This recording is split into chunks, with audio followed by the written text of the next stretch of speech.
Exodus, chapter 1. Now these are the names of the children of Israel which came into Egypt. Every man and his household came with Jacob. Reuben, Simeon, Levi, and Judah, Issachar, Zebulun, and Benjamin, Dan and Naphtali, Gad and Asher. And all the souls that came out of the loins of Jacob were 70 souls, for Joseph was in Egypt already. And Joseph died, and all his brethren, and all that generation. And the children of Israel were fruitful and increased abundantly, and multiplied, and waxed exceedingly mighty, and the land was filled with them. Now there arose up a new king over Egypt, which knew not Joseph, and he said unto his people, Behold, the people of the children of Israel are more and mightier than we. Come on, let us deal wisely with them, lest they multiply. And it come to pass, that when there falleth out any war, they join also unto our enemies, and fight against us, and so get them up out of the land. Therefore they did set over them taskmasters to afflict them with their burdens. And they built for Pharaoh treasure cities, Pithom and Ramesses. But the more they afflicted them, the more they multiplied and grew, and they were grieved because of the children of Israel. And the Egyptians made the children of Israel to serve with rigor, and they made their lives bitter with hard bondage, in mortar and in brick, and in all manner of service in the field. All their service wherein they made them serve was with rigor. And the king of Egypt spake to the Hebrew midwives, of which the name of one was Shiphrah, and the name of the other Puah. And he said, When ye do the office of a midwife to the Hebrew women, and see them upon the stools, if it be a son, then ye shall kill him. But if it be a daughter, then she shall live. But the midwives feared God, and did not as the king of Egypt commanded them, but saved the men children alive. And the king of Egypt called for the midwives, and said unto them, Why have ye done this thing, and have saved the men children alive? And the midwives said unto Pharaoh, Because the Hebrew women are not as the Egyptian women, for they are lively, and are delivered ere the midwives come in unto them. Therefore God dealt well with the midwives, and the people multiplied and waxed very mighty.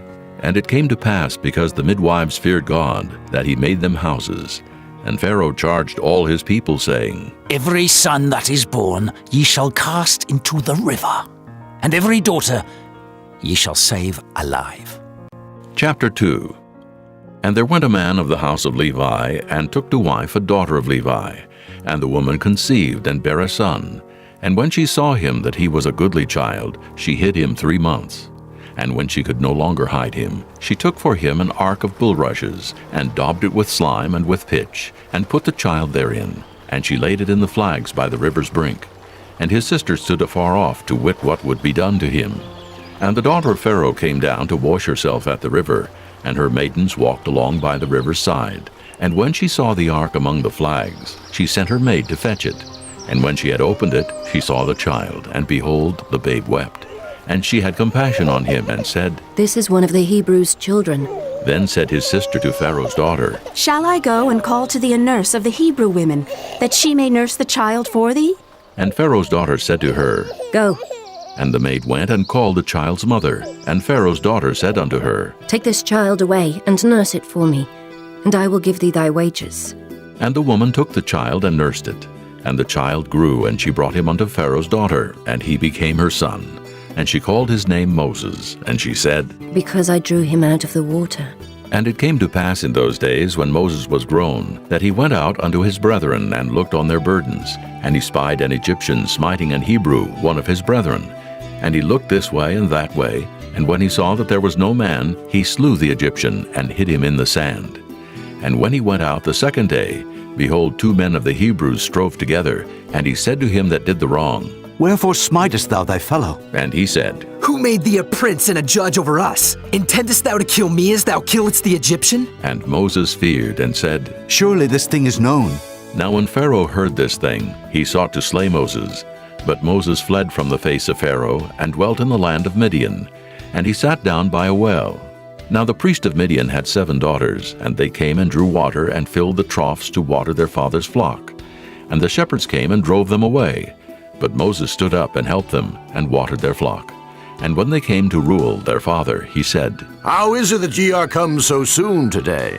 And they said, An Egyptian delivered us out of the hand of the shepherds, and also drew water enough for us, and watered the flock. And he said unto his daughters, And where is he? Why is it that ye have left the man? Call him that he may eat bread. And Moses was content to dwell with the man.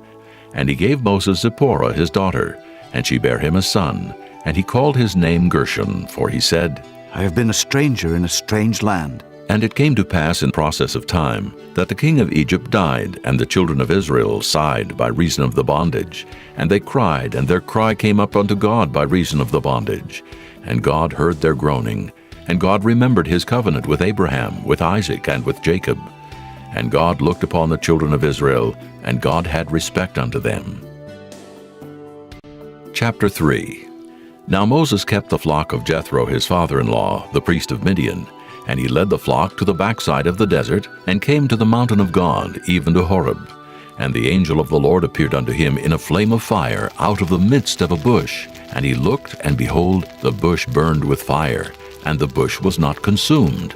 And Moses said, I will now turn aside and see this great sight, why the bush is not burnt. And when the Lord saw that he turned aside to see, God called unto him out of the midst of the bush, and said, Moses, Moses.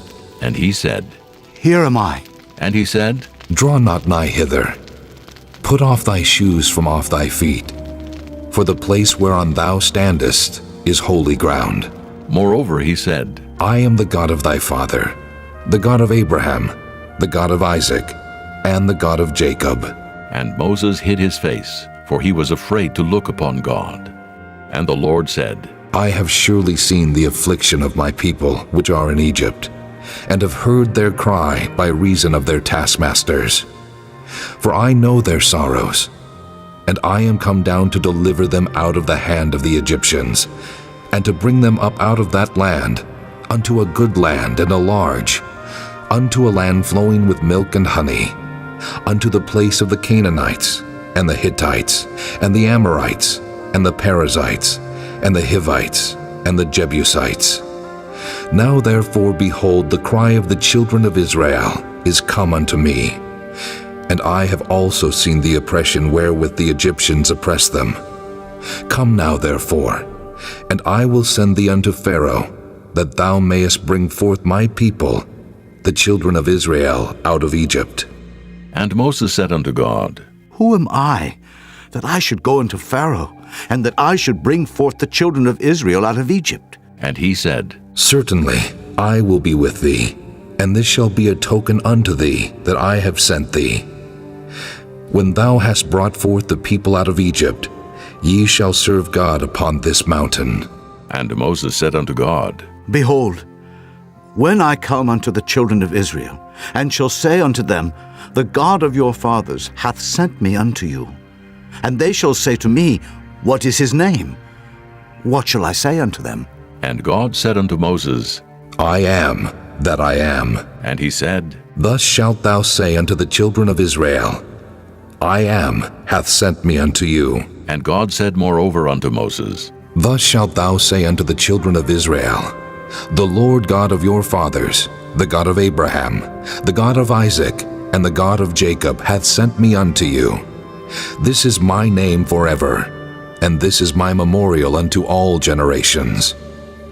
Go and gather the elders of Israel together, and say unto them, The Lord God of your fathers, the God of Abraham, of Isaac, and of Jacob, appeared unto me, saying, I have surely visited you, and seen that which is done to you in Egypt.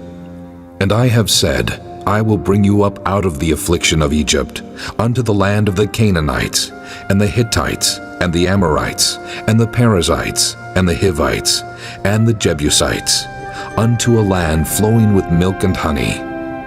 And they shall hearken to thy voice, and thou shalt come, thou and the elders of Israel, unto the king of Egypt, and ye shall say unto him, The Lord God of the Hebrews hath met with us, and now let us go. We beseech thee, 3 days' journey into the wilderness, that we may sacrifice to the Lord our God. And I am sure that the king of Egypt will not let you go, no, not by a mighty hand. And I will stretch out my hand and smite Egypt with all my wonders which I will do in the midst thereof. And after that he will let you go. And I will give this people favor in the sight of the Egyptians. And it shall come to pass, that when ye go, ye shall not go empty. But every woman shall borrow of her neighbor, and of her that sojourneth in her house, jewels of silver, and jewels of gold, and raiment. And ye shall put them upon your sons and upon your daughters, and ye shall spoil the Egyptians. Chapter 4. And Moses answered and said, But behold, they will not believe me, nor hearken unto my voice. For they will say, The Lord hath not appeared unto thee. And the Lord said unto him, What is that in thine hand? And he said, A rod. And he said, Cast it on the ground. And he cast it on the ground, and it became a serpent, and Moses fled from before it.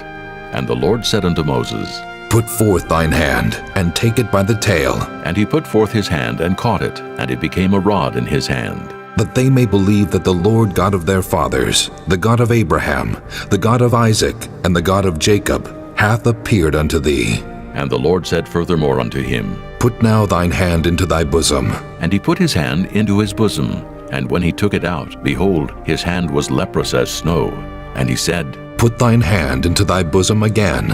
And he put his hand into his bosom again, and plucked it out of his bosom, and behold, it was turned again as his other flesh. And it shall come to pass, if they will not believe thee, neither hearken to the voice of the first sign, that they will believe the voice of the latter sign. And it shall come to pass, if they will not believe also these two signs, neither hearken unto thy voice, that thou shalt take of the water of the river, and pour it upon the dry land. And the water which thou takest out of the river shall become blood upon the dry land. And Moses said unto the Lord, O my Lord, I am not eloquent, neither heretofore nor since thou hast spoken unto thy servant, but I am slow of speech, and of a slow tongue. And the Lord said unto him, Who hath made man's mouth? Or who maketh the dumb or deaf, or the seen or the blind? Have not I the Lord? Now therefore go, and I will be with thy mouth, and teach thee what thou shalt say. And he said, O my Lord, send, I pray thee, by the hand of him whom thou wilt send. And the anger of the Lord was kindled against Moses, and he said, Is not Aaron the Levite thy brother? I know that he can speak well. And also, behold, he cometh forth to meet thee, and when he seeth thee, he will be glad in his heart. And thou shalt speak unto him, and put words in his mouth. And I will be with thy mouth, and with his mouth, and will teach you what ye shall do. And he shall be thy spokesman unto the people. And he shall be, even he shall be to thee instead of a mouth, and thou shalt be to him instead of God. And thou shalt take this rod in thine hand, wherewith thou shalt do signs. And Moses went and returned to Jethro his father-in-law, and said unto him, Let me go, I pray thee, and return unto my brethren which are in Egypt, and see whether they be yet alive. And Jethro said to Moses, Go in peace. And the Lord said unto Moses in Midian, Go, return into Egypt, for all the men are dead which sought thy life. And Moses took his wife and his sons, and set them upon an ass, and he returned to the land of Egypt. And Moses took the rod of God in his hand. And the Lord said unto Moses, When thou goest to return into Egypt, see that thou do all those wonders before Pharaoh, which I have put in thine hand. But I will harden his heart, that he shall not let the people go.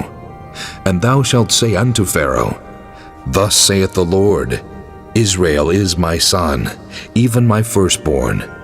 And I say unto thee, Let my son go, that he may serve me. And if thou refuse to let him go, behold, I will slay thy son, even thy firstborn. And it came to pass by the way in the inn, that the Lord met him, and sought to kill him. Then Zipporah took a sharp stone, and cut off the foreskin of her son, and cast it at his feet, and said, Surely a bloody husband art thou to me. So he let him go. Then she said, A bloody husband thou art. because of the circumcision. And the Lord said to Aaron, Go into the wilderness to meet Moses. And he went and met him in the mount of God and kissed him. And Moses told Aaron all the words of the Lord who had sent him, and all the signs which he had commanded him. And Moses and Aaron went and gathered together all the elders of the children of Israel. And Aaron spake all the words which the Lord had spoken unto Moses, and did the signs in the sight of the people. And the people believed. And when they heard that the Lord had visited the children of Israel, and that he had looked upon their affliction, then they bowed their heads and worshipped. Chapter 5. And afterward Moses and Aaron went in and told Pharaoh, Thus saith the Lord God of Israel, Let my people go, that they may hold a feast unto me in the wilderness. And Pharaoh said, Who is the Lord, that I should obey his voice to let Israel go? I know not the Lord, neither will I let Israel go. And they said, The God of the Hebrews hath met with us. Let us go, we pray thee, 3 days' journey into the desert, and sacrifice unto the Lord our God, lest he fall upon us with pestilence or with the sword. And the king of Egypt said unto them, Wherefore do ye, Moses and Aaron, let the people from their works get you unto your burdens? And Pharaoh said, Behold, the people of the land now are many, and ye make them rest from their burdens. And Pharaoh commanded the same day the taskmasters of the people and their officers, saying, Ye shall no more give the people straw to make brick. As heretofore, let them go and gather straw for themselves. And the tale of the bricks, which they did make heretofore, ye shall lay upon them. Ye shall not diminish aught thereof, for they be idle. Therefore they cry, saying, Let us go and sacrifice to our God. Let there more work be laid upon the men, that they may labor therein, and let them not regard vain words. And the taskmasters of the people went out, and their officers, and they spake to the people, saying, Thus saith Pharaoh, I will not give you straw. Go ye, get you straw where ye can find it, yet not aught of your work shall be diminished. So the people were scattered abroad throughout all the land of Egypt to gather stubble instead of straw. And the taskmasters hasted them, saying, Fulfill your works, your daily tasks, as when there was straw. And the officers of the children of Israel, which Pharaoh's taskmasters had set over them, were beaten and demanded, Wherefore have ye not fulfilled your task in making brick both yesterday and today, as heretofore? Then the officers of the children of Israel came and cried unto Pharaoh, saying, Wherefore dealest thou thus with thy servants? There is no straw given unto thy servants, and they say to us, Make brick. And behold, thy servants are beaten, but the fault is in thine own people. But he said, Ye are idle. Ye are idle. Therefore ye say, Let us go and do sacrifice to the Lord. Go therefore now, and work. For there shall no straw be given you, yet shall ye deliver the tale of bricks. And the officers of the children of Israel did see that they were in evil case after it was said, Ye shall not diminish aught from your bricks of your daily task. And they met Moses and Aaron, who stood in the way as they came forth from Pharaoh. And they said unto them, The Lord look upon you and judge, because ye have made our savor to be abhorred in the eyes of Pharaoh, and in the eyes of his servants to put a sword in their hand to slay us. And Moses returned unto the Lord and said, Lord, wherefore hast thou so evil entreated this people? Why is it that thou hast sent me? For since I came to Pharaoh to speak in thy name, he hath done evil to this people. Neither hast thou delivered thy people at all. Chapter 6. Then the Lord said unto Moses, Now shalt thou see what I will do to Pharaoh. For with a strong hand shall he let them go, and with a strong hand shall he drive them out of his land. And God spake unto Moses and said unto him, I am the Lord, and I appeared unto Abraham, unto Isaac, and unto Jacob by the name of God Almighty. But by my name Jehovah was I not known to them. And I have also established my covenant with them, to give them the land of Canaan, the land of their pilgrimage, wherein they were strangers. And I have also heard the groaning of the children of Israel, whom the Egyptians keep in bondage, and I have remembered my covenant. Wherefore say unto the children of Israel, I am the Lord, and I will bring you out from under the burdens of the Egyptians, and I will rid you out of their bondage, and I will redeem you with a stretched out arm, and with great judgments. And I will take you to me for a people, and I will be to you a God. And ye shall know that I am the Lord your God, which bringeth you out from under the burdens of the Egyptians. And I will bring you in unto the land, concerning the which I did swear to give it to Abraham, to Isaac, and to Jacob. And I will give it you for an heritage. I am the Lord. And Moses spake so unto the children of Israel, but they hearkened not unto Moses for anguish of spirit and for cruel bondage. And the Lord spake unto Moses, saying, Go in, speak unto Pharaoh king of Egypt, that he let the children of Israel go out of his land. And Moses spake before the Lord, saying, Behold, the children of Israel have not hearkened unto me. How then shall Pharaoh hear me, who am of uncircumcised lips? And the Lord spake unto Moses and unto Aaron, and gave them a charge unto the children of Israel, and unto Pharaoh king of Egypt, to bring the children of Israel out of the land of Egypt. These be the heads of their fathers' houses. The sons of Reuben, the firstborn of Israel, Hanok, and Pallu, Hezron, and Carmi. These be the families of Reuben. And the sons of Simeon, Jemuel, and Jamin, and Ohad, and Jachin, and Zohar, and Shaul, the son of a Canaanitish woman. These are the families of Simeon. And these are the names of the sons of Levi according to their generations, Gershon, and Kohath, and Merari.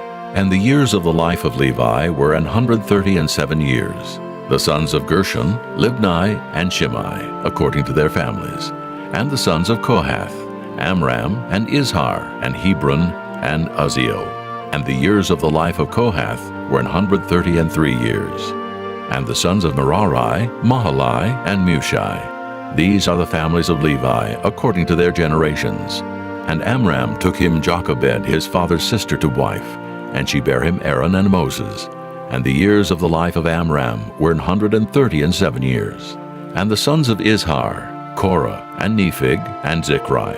And the sons of Uzziel, Mishael, and Elzaphan, and Zithri. And Aaron took him Elishubah, daughter of Aminadab, sister of Naashon, to wife. And she bare him Nadab, and Abihu, Eleazar, and Ithamar. And the sons of Korah, Asir, and Elkanah, and Abiasaph. These are the families of the Korhites. And Eleazar, Aaron's son, took him one of the daughters of Putiel to wife, and she bare him Phinehas. These are the heads of the fathers of the Levites according to their families. These are that Aaron and Moses, to whom the Lord said, Bring out the children of Israel from the land of Egypt according to their armies. These are they which spake to Pharaoh king of Egypt to bring out the children of Israel from Egypt. These are that Moses and Aaron.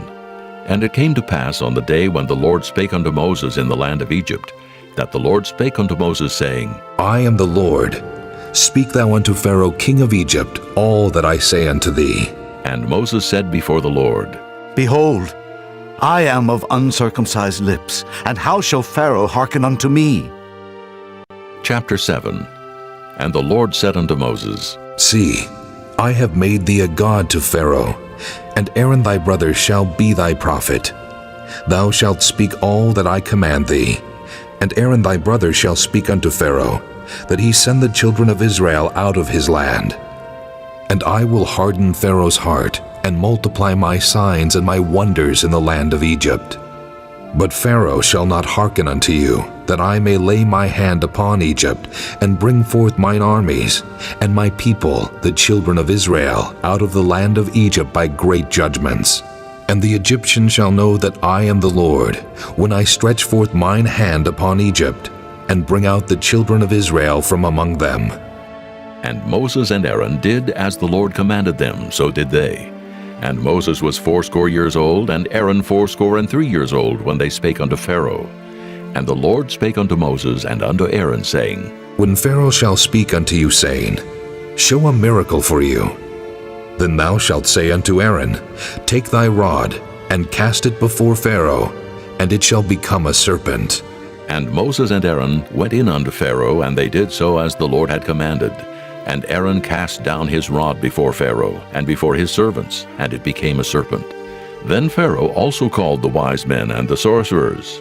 Now the magicians of Egypt, they also did in like manner with their enchantments. For they cast down every man his rod, and they became serpents. But Aaron's rod swallowed up their rods. And he hardened Pharaoh's heart, that he hearkened not unto them, as the Lord had said. And the Lord said unto Moses, Pharaoh's heart is hardened. he refuseth to let the people go. Get thee unto Pharaoh in the morning. Lo, he goeth out unto the water. And thou shalt stand by the river's brink against Hekam. And the rod which was turned to a serpent shalt thou take in thine hand. And thou shalt say unto him, The Lord God of the Hebrews hath sent me unto thee, saying, Let my people go, that they may serve me in the wilderness. And behold, hitherto thou wouldest not hear. Thus saith the Lord, In this thou shalt know that I am the Lord. Behold, I will smite with the rod that is in mine hand upon the waters which are in the river, and they shall be turned to blood. And the fish that is in the river shall die, and the river shall stink, and the Egyptians shall loathe to drink of the water of the river. And the Lord spake unto Moses, Say unto Aaron, Take thy rod, and stretch out thine hand upon the waters of Egypt, upon their streams, upon their rivers, and upon their ponds, and upon all their pools of water, that they may become blood, and that there may be blood throughout all the land of Egypt, both in vessels of wood and in vessels of stone. And Moses and Aaron did so as the Lord commanded. And he lifted up the rod, and smote the waters that were in the river in the sight of Pharaoh, and in the sight of his servants. And all the waters that were in the river were turned to blood, and the fish that was in the river died.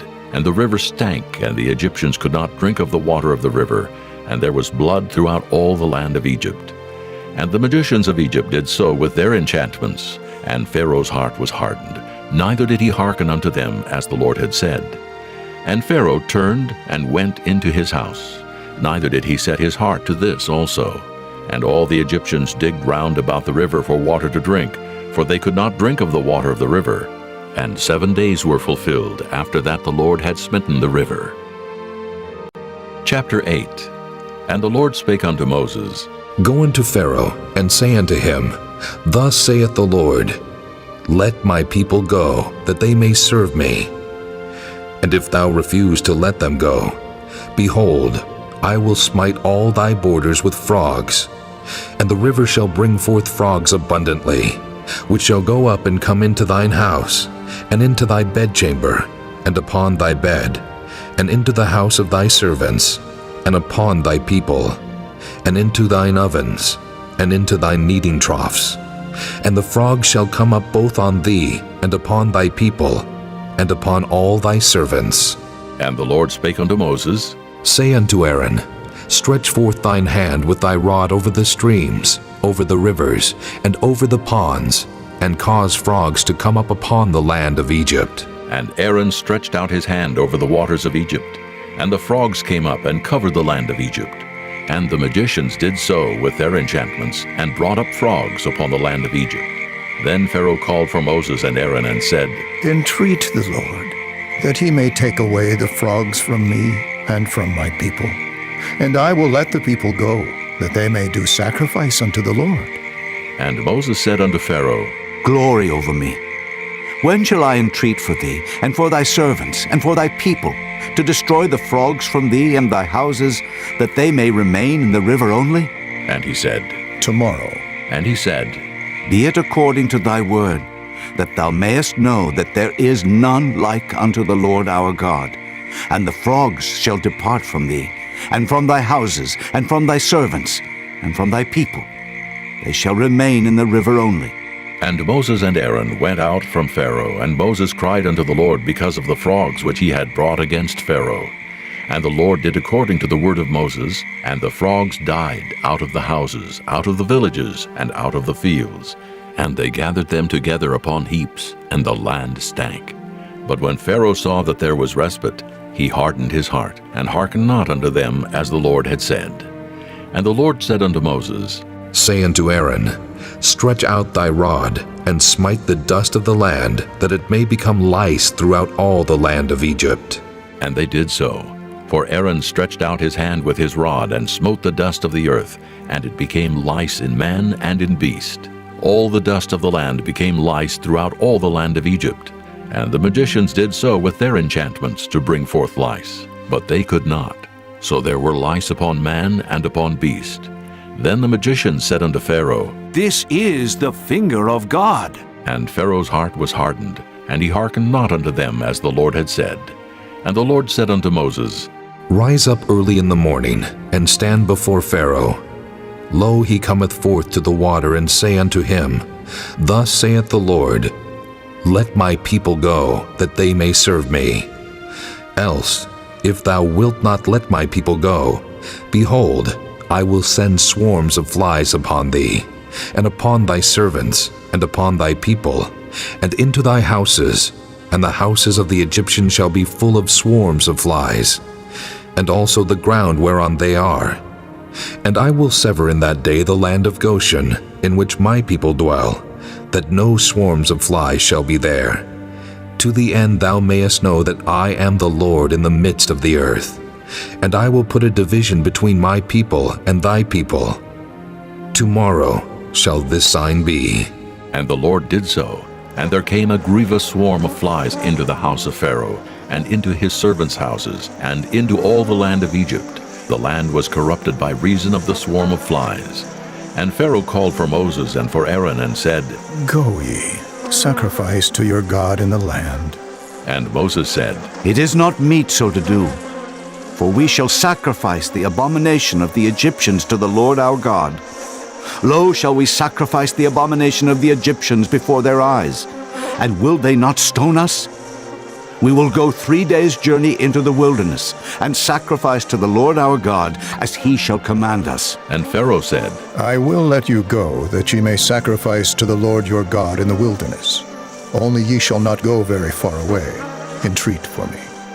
And Moses said, Behold, I go out from thee, and I will entreat the Lord that the swarms of flies may depart from Pharaoh, from his servants, and from his people, tomorrow. But let not Pharaoh deal deceitfully any more in not letting the people go to sacrifice to the Lord. And Moses went out from Pharaoh and entreated the Lord. And the Lord did according to the word of Moses, and he removed the swarms of flies from Pharaoh, from his servants, and from his people. There remained not one. And Pharaoh hardened his heart at this time also, neither would he let the people go. Chapter 9. Then the Lord said unto Moses, Go in unto Pharaoh, and tell him, Thus saith the Lord God of the Hebrews, Let my people go, that they may serve me. For if thou refuse to let them go, and wilt hold them still, behold, the hand of the Lord is upon thy cattle, which is in the field, upon the horses, upon the asses, upon the camels, upon the oxen, and upon the sheep. There shall be a very grievous murrain. And the Lord shall sever between the cattle of Israel and the cattle of Egypt, and there shall nothing die of all that is the children's of Israel. And the Lord appointed a set time, saying, Tomorrow the Lord shall do this thing in the land. And the Lord did that thing on the morrow, and all the cattle of Egypt died, but of the cattle of the children of Israel died not one. And Pharaoh sent, and behold, there was not one of the cattle of the Israelites dead. And the heart of Pharaoh was hardened, and he did not let the people go. And the Lord said unto Moses and unto Aaron, Take to you handfuls of ashes of the furnace, and let Moses sprinkle it toward the heaven in the sight of Pharaoh. And it shall become small dust in all the land of Egypt, and shall be a boil breaking forth with blains upon man, and upon beast throughout all the land of Egypt. And they took ashes of the furnace, and stood before Pharaoh, and Moses sprinkled it up toward heaven, and it became a boil breaking forth with blains upon man and upon beast. And the magicians could not stand before Moses because of the boils, for the boil was upon the magicians and upon all the Egyptians. And the Lord hardened the heart of Pharaoh, and he hearkened not unto them, as the Lord had spoken unto Moses. And the Lord said unto Moses, Rise up early in the morning, and stand before Pharaoh, and say unto him, Thus saith the Lord God of the Hebrews, Let my people go, that they may serve me. For I will at this time send all my plagues upon thine heart, and upon thy servants, and upon thy people, that thou mayest know that there is none like me in all the earth. For now I will stretch out my hand, that I may smite thee and thy people with pestilence, and thou shalt be cut off from the earth. And in very deed for this cause have I raised thee up, for to show in thee my power, and that my name may be declared throughout all the earth. As yet exaltest thou thyself against my people, that thou wilt not let them go? Behold, tomorrow about this time, I will cause it to rain a very grievous hail, such as hath not been in Egypt since the foundation thereof even until now. Send therefore now, and gather thy cattle, and all that thou hast in the field, for upon every man and beast which shall be found in the field, and shall not be brought home, the hail shall come down upon them, and they shall die. He that feared the word of the Lord among the servants of Pharaoh made his servants and his cattle flee into the houses, and he that regarded not the word of the Lord left his servants and his cattle in the field. And the Lord said unto Moses, Stretch forth thine hand toward heaven, that there may be hail in all the land of Egypt, upon man, and upon beast, and upon every herb of the field throughout the land of Egypt. And Moses stretched forth his rod toward heaven, and the Lord sent thunder and hail, and the fire ran along upon the ground, and the Lord rained hail upon the land of Egypt.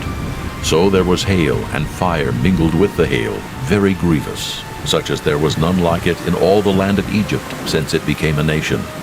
And the hail smote throughout all the land of Egypt, all that was in the field, both man and beast. And the hail smote every herb of the field, and brake every tree of the field. Only in the land of Goshen, where the children of Israel were, was there no hail. And Pharaoh sent and called for Moses and Aaron, and said unto them, I have sinned this time. The Lord is righteous, and I and my people are wicked.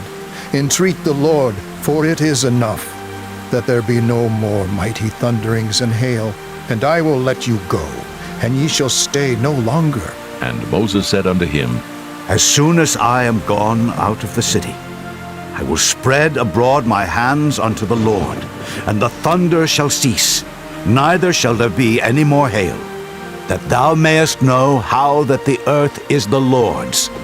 But as for thee and thy servants, I know that ye will not yet fear the Lord God. And the flax and the barley was smitten, for the barley was in the ear, and the flax was bold. But the wheat and the rye were not smitten, for they were not grown up. And Moses went out of the city from Pharaoh, and spread abroad his hands unto the Lord. And the thunders and hail ceased, and the rain was not poured upon the earth. And when Pharaoh saw that the rain and the hail and the thunders were ceased, he sinned yet more, and hardened his heart, he and his servants. And the heart of Pharaoh was hardened, neither would he let the children of Israel go, as the Lord had spoken by Moses. Chapter 10. And the Lord said unto Moses, Go in unto Pharaoh, for I have hardened his heart and the heart of his servants, that I might show these my signs before him, and that thou mayest tell in the ears of thy son, and of thy son's son, what things I have wrought in Egypt, and my signs which I have done among them, that ye may know how that I am the Lord. And Moses and Aaron came in unto Pharaoh, and said unto him, Thus saith the Lord God of the Hebrews, How long wilt thou refuse to humble thyself before me? Let my people go, that they may serve me. Else, if thou refuse to let my people go, behold, tomorrow will I bring the locusts into thy coast, and they shall cover the face of the earth, that one cannot be able to see the earth. And they shall eat the residue of that which is escaped, which remaineth unto you from the hail, and shall eat every tree which groweth for you out of the field. And they shall fill thy houses, and the houses of all thy servants, and the houses of all the Egyptians, which neither thy fathers nor thy fathers' fathers have seen, since the day that they were upon the earth unto this day. And he turned himself, and went out from Pharaoh. And Pharaoh's servants said unto him, How long shall this man be a snare unto us? Let the men go, that they may serve the Lord their God. Knowest thou not yet that Egypt is destroyed? And Moses and Aaron were brought again unto Pharaoh, and he said unto them, Go, serve the Lord your God. But who are they that shall go? And Moses said, We will go with our young and with our old, with our sons and with our daughters, with our flocks and with our herds will we go. For we must hold a feast unto the Lord. And he said unto them, Let the Lord be so with you, as I will let you go, and your little ones. Look to it, for evil is before you. Not so. Go now, ye that are men, and serve the Lord, for that ye did desire. And they were driven out from Pharaoh's presence. And the Lord said unto Moses, Stretch out thine hand over the land of Egypt for the locusts, that they may come up upon the land of Egypt, and eat every herb of the land, even all that the hail hath left. And Moses stretched forth his rod over the land of Egypt. And the Lord brought an east wind upon the land all that day and all that night. And when it was morning, the east wind brought the locusts. And the locusts went up over all the land of Egypt, and rested in all the coasts of Egypt. Very grievous were they. Before them there were no such locusts as they, neither after them shall be such. For they covered the face of the whole earth, so that the land was darkened. And they did eat every herb of the land, and all the fruit of the trees which the hail had left. And there remained not any green thing in the trees, or in the herbs of the field through all the land of Egypt. Then Pharaoh called for Moses and Aaron in haste, and he said, I have sinned against the Lord your God and against you. Now therefore forgive, I pray thee, my sin only this once, and entreat the Lord your God that he may take away from me this death only. And he went out from Pharaoh and entreated the Lord. And the Lord turned a mighty strong west wind, which took away the locusts and cast them into the Red Sea. There remained not one locust in all the coasts of Egypt. But the Lord hardened Pharaoh's heart, so that he would not let the children of Israel go. And the Lord said unto Moses, Stretch out thine hand toward heaven, that there may be darkness over the land of Egypt, even darkness which may be felt. And Moses stretched forth his hand toward heaven, and there was a thick darkness in all the land of Egypt 3 days. They saw not one another, neither rose any from his place for 3 days, but all the children of Israel had light in their dwellings. And Pharaoh called unto Moses and said, Go ye, serve the Lord. Only let your flocks and your herds be stayed. Let your little ones also go with you. And Moses said, Thou must give us also sacrifices and burnt offerings, that we may sacrifice unto the Lord our God. Our cattle also shall go with us.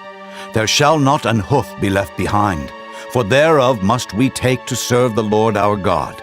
And we know not with what we must serve the Lord until we come thither.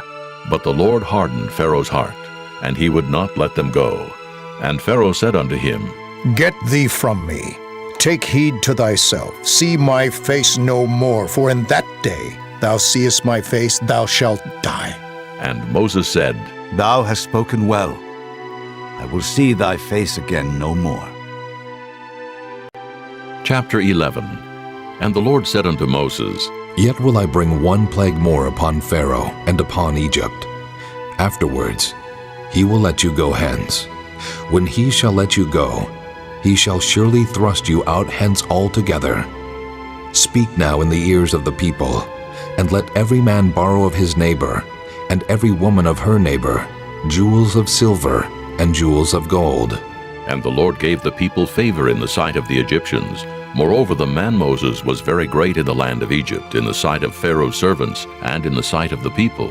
And Moses said, Thus saith the Lord, About midnight will I go out into the midst of Egypt, and all the firstborn in the land of Egypt shall die, from the firstborn of Pharaoh that sitteth upon his throne, even unto the firstborn of the maidservant that is behind the mill, and all the firstborn of beasts.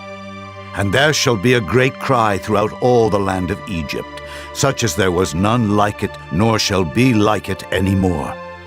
But against any of the children of Israel shall not a dog move his tongue, against man or beast, that ye may know how that the Lord doth put a difference between the Egyptians and Israel. And all these thy servants shall come down unto me, and bow down themselves unto me, saying, Get thee out, and all the people that follow thee. And after that I will go out. And he went out from Pharaoh in a great anger. And the Lord said unto Moses, Pharaoh shall not hearken unto you, that my wonders may be multiplied in the land of Egypt. And Moses and Aaron did all these wonders before Pharaoh. And the Lord hardened Pharaoh's heart, so that he would not let the children of Israel go out of his land. Chapter 12. And the Lord spake unto Moses and Aaron in the land of Egypt, saying, This month shall be unto you the beginning of months. It shall be the first month of the year to you. Speak ye unto all the congregation of Israel, saying, In the 10th day of this month they shall take to them every man a lamb, according to the house of their fathers, a lamb for an house. And if the household be too little for the lamb, let him and his neighbor next unto his house take it according to the number of the souls. Every man according to his eating shall make your count for the lamb. Your lamb shall be without blemish, a male of the first year.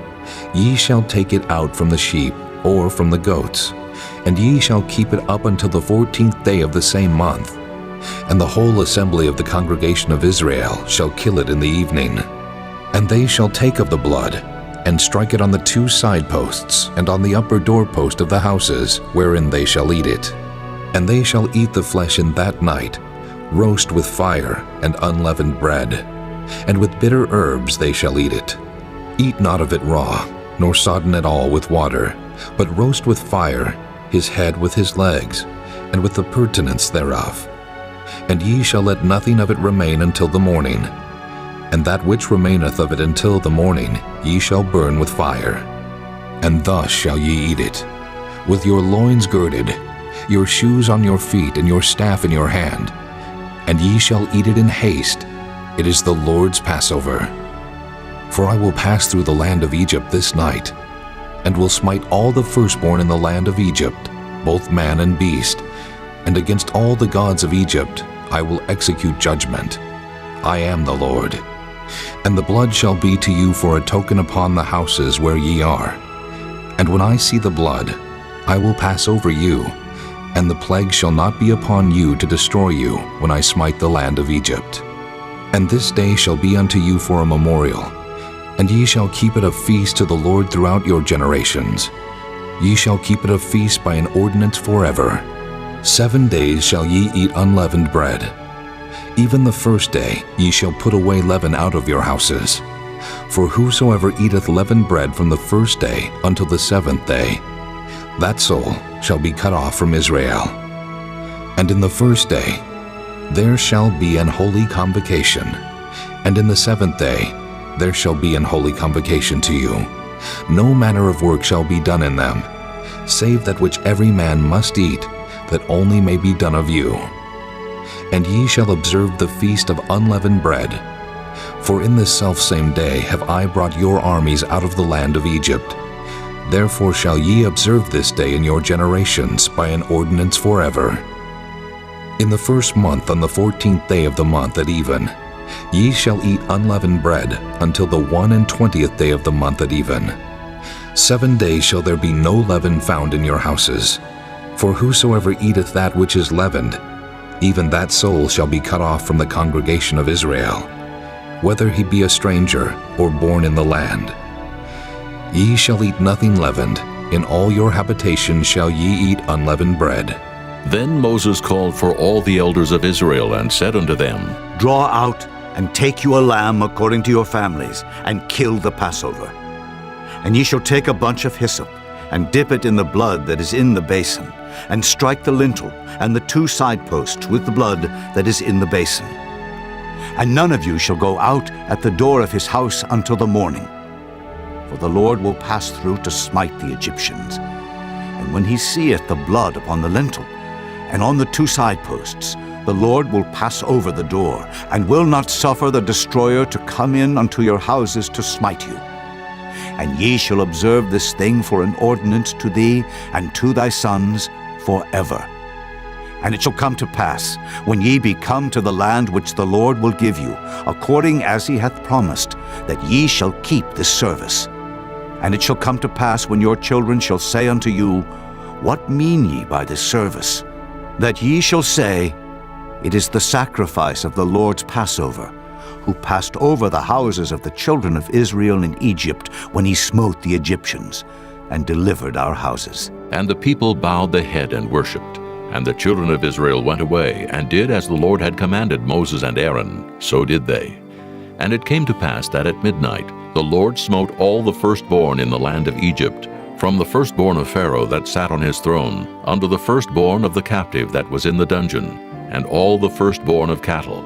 And Pharaoh rose up in the night, he and all his servants, and all the Egyptians, and there was a great cry in Egypt, for there was not a house where there was not one dead.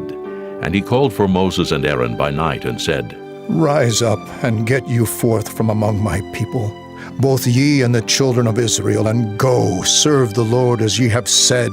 Also take your flocks and your herds, as ye have said, and be gone, and bless me also. And the Egyptians were urgent upon the people that they might send them out of the land in haste, for they said, We be all dead men. And the people took their dough before it was leavened, their kneading troughs being bound up in their clothes upon their shoulders. And the children of Israel did according to the word of Moses, and they borrowed of the Egyptians jewels of silver and jewels of gold and raiment.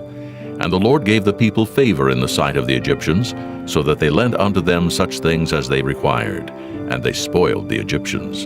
And the children of Israel journeyed from Ramesses to Succoth, about 600,000 on foot that were men, beside children. And a mixed multitude went up also with them, and flocks and herds, even very much cattle. And they baked unleavened cakes of the dough which they brought forth out of Egypt, for it was not leavened, because they were thrust out of Egypt, and could not tarry, neither had they prepared for themselves any victual.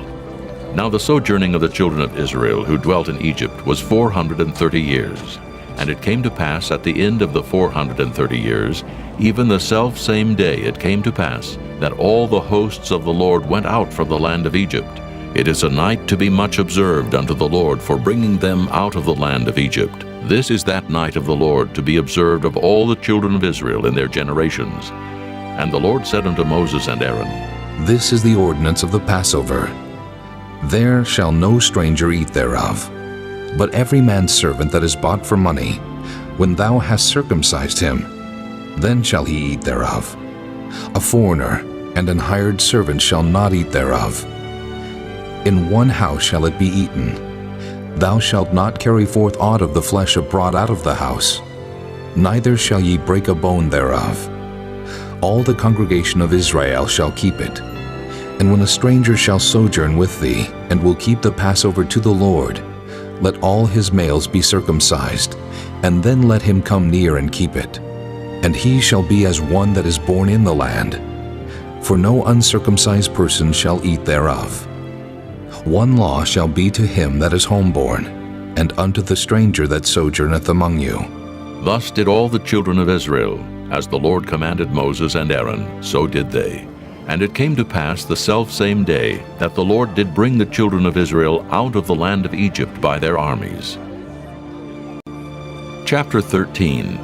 And the Lord spake unto Moses, saying, Sanctify unto me all the firstborn.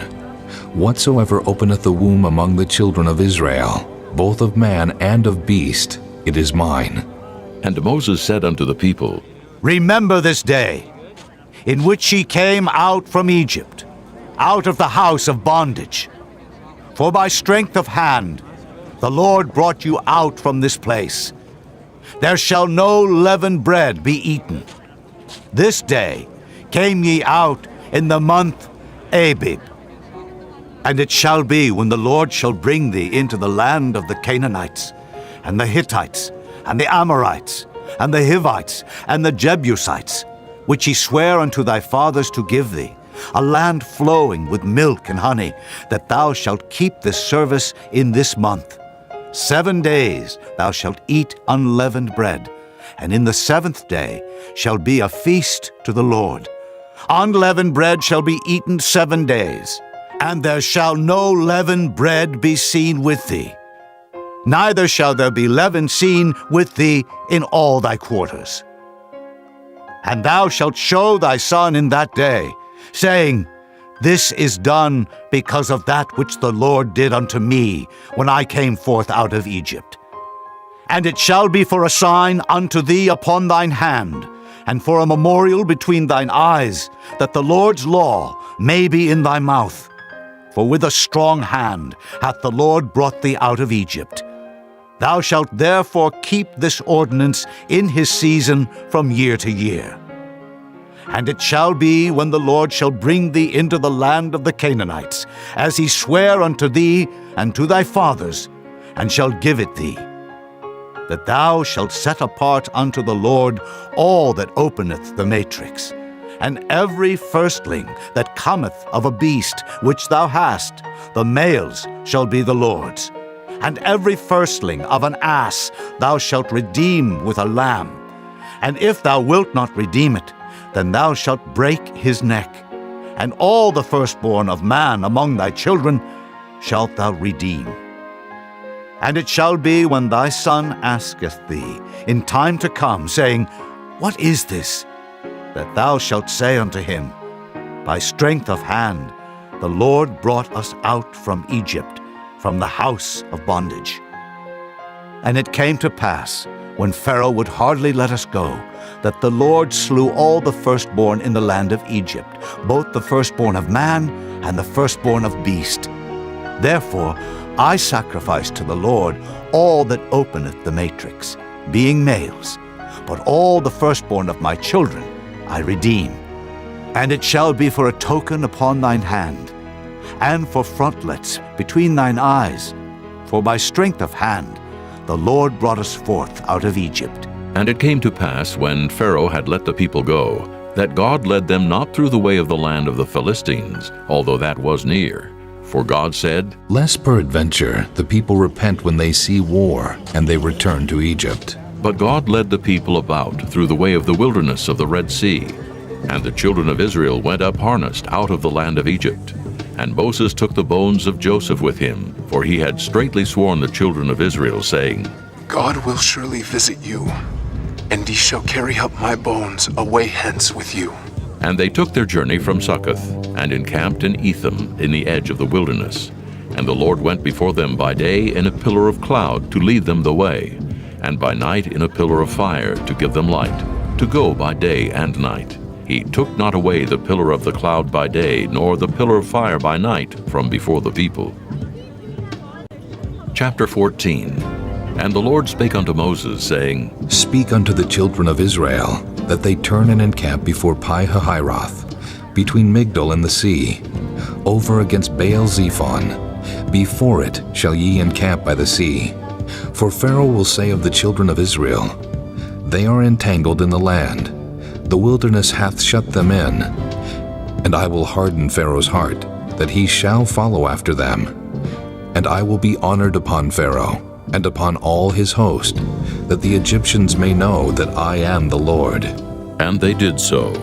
And it was told the king of Egypt that the people fled, and the heart of Pharaoh and of his servants was turned against the people, and they said, Why have we done this, that we have let Israel go from serving us? And he made ready his chariot, and took his people with him.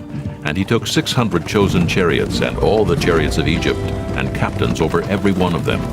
And the Lord hardened the heart of Pharaoh, king of Egypt, and he pursued after the children of Israel. And the children of Israel went out with an high hand. But the Egyptians pursued after them, all the horses and chariots of Pharaoh, and his horsemen, and his army, and overtook them encamping by the sea beside Pi-hahiroth, before Baal-zephon. And when Pharaoh drew nigh, the children of Israel lifted up their eyes, and behold, the Egyptians marched after them, and they were sore afraid. And the children of Israel cried out unto the Lord, and they said unto Moses, Because there were no graves, in Egypt hast thou taken us away to die in the wilderness? Wherefore hast thou dealt thus with us, to carry us forth out of Egypt? Is not this the word that we did tell thee in Egypt, saying, Let us alone, that we may serve the Egyptians? For it had been better for us to serve the Egyptians than that we should die in the wilderness. And Moses said unto the people, Fear ye not. Stand still and see the salvation of the Lord, which he will show to you today. For the Egyptians, whom ye have seen today, ye shall see them again no more forever. The Lord shall fight for you, and ye shall hold your peace. And the Lord said unto Moses, Wherefore criest thou unto me? Speak unto the children of Israel, that they go forward. But lift thou up thy rod, and stretch out thine hand over the sea, and divide it. And the children of Israel shall go on dry ground through the midst of the sea. And I, behold, I will harden the hearts of the Egyptians, and they shall follow them. And I will get me honor upon Pharaoh, and upon all his host, upon his chariots, and upon his horsemen. And the Egyptians shall know that I am the Lord, when I have gotten me honor upon Pharaoh, upon his chariots, and upon his horsemen. And the angel of God, which went before the camp of Israel, removed and went behind them. And the pillar of the cloud went from before their face, and stood behind them. And it came between the camp of the Egyptians and the camp of Israel, and it was a cloud and darkness to them, but it gave light by night to these, so that the one came not near the other all the night. And Moses stretched out his hand over the sea, and the Lord caused the sea to go back by a strong east wind all that night, and made the sea dry land, and the waters were divided. And the children of Israel went into the midst of the sea upon the dry ground, and the waters were a wall unto them on their right hand and on their left. And the Egyptians pursued, and went in after them to the midst of the sea, even all Pharaoh's horses, his chariots, and his horsemen. And it came to pass that in the morning watch the Lord looked unto the host of the Egyptians through the pillar of fire and of the cloud, and troubled the host of the Egyptians, and took off their chariot wheels, that they drave them heavily, so that the Egyptians said, Let us flee from the face of Israel, for the Lord fighteth for them against the Egyptians. And the Lord said unto Moses, Stretch out thine hand over the sea, that the waters may come again upon the Egyptians, upon their chariots, and upon their horsemen. And Moses stretched forth his hand over the sea, and the sea returned to his strength when the morning appeared. And the Egyptians fled against it, and the Lord overthrew the Egyptians in the midst of the sea. And the waters returned, and covered the chariots and the horsemen, and all the host of Pharaoh that came into the sea after them. There remained not so much as one of them. But the children of Israel walked upon dry land in the midst of the sea, and the waters were a wall unto them on their right hand and on their left. Thus the Lord saved Israel that day out of the hand of the Egyptians. And Israel saw the Egyptians dead upon the seashore. And Israel saw that great work which the Lord did upon the Egyptians. And the people feared the Lord, and believed the Lord and his servant Moses. Chapter 15. Then sang Moses and the children of Israel this song unto the Lord, and spake, saying, I will sing unto the Lord, for he hath triumphed gloriously. The horse and his rider hath he thrown into the sea. The Lord is my strength and song, and he is become my salvation. He is my God, and I will prepare him an habitation, my father's God, and I will exalt him. The Lord is a man of war. The Lord is his name. Pharaoh's chariots and his host hath he cast into the sea. His chosen captains also are drowned in the Red Sea. The depths have covered them. They sank into the bottom as a stone. Thy right hand, O Lord, is become glorious in power. Thy right hand, O Lord, hath dashed in pieces the enemy. And in the greatness of thine excellency, thou hast overthrown them that rose up against thee. Thou sentest forth thy wrath, which consumed them as stubble. And with the blast of thy nostrils the waters were gathered together. The flood stood upright as an heap, and the depths were congealed in the heart of the sea. The enemy said, I will pursue, I will overtake, I will divide the spoil. My lust shall be satisfied upon them. I will draw my sword, my hand shall destroy them. Thou didst blow with thy wind, the sea covered them. They sank as lead in the mighty waters. Who is like unto thee, O Lord, among the gods? Who is like thee, glorious in holiness, fearful in praises, doing wonders? Thou stretchedst out thy right hand, the earth swallowed them. Thou in thy mercy hast led forth the people which thou hast redeemed. Thou hast guided them in thy strength unto thy holy habitation. The people shall hear and be afraid. Sorrow shall take hold on the inhabitants of Palestina. Then the dukes of Edom shall be amazed. The mighty men of Moab, trembling, shall take hold upon them. All the inhabitants of Canaan shall melt away. Fear and dread shall fall upon them. By the greatness of thine arm, they shall be as still as a stone, till thy people pass over, O Lord, till the people pass over which thou hast purchased. Thou shalt bring them in, and plant them in the mountain of thine inheritance, in the place, O Lord, which thou hast made for thee to dwell in the sanctuary, O Lord, which thy hands have established. The Lord shall reign forever and ever. For the horse of Pharaoh went in with his chariots and with his horsemen into the sea. And the Lord brought again the waters of the sea upon them. But the children of Israel went on dry land in the midst of the sea. And Miriam the prophetess, the sister of Aaron, took a timbrel in her hand, and all the women went out after her with timbrels and with dances. And Miriam answered them, Sing ye to the Lord, for he hath triumphed gloriously. The horse and his rider hath he thrown into the sea. So Moses brought Israel from the Red Sea, and they went out into the wilderness of Shur. And they went 3 days in the wilderness and found no water. And when they came to Marah, they could not drink of the waters of Marah, for they were bitter. Therefore the name of it was called Marah. And the people murmured against Moses, saying, What shall we drink? And he cried unto the Lord. And the Lord showed him a tree, which when he had cast into the waters were made sweet.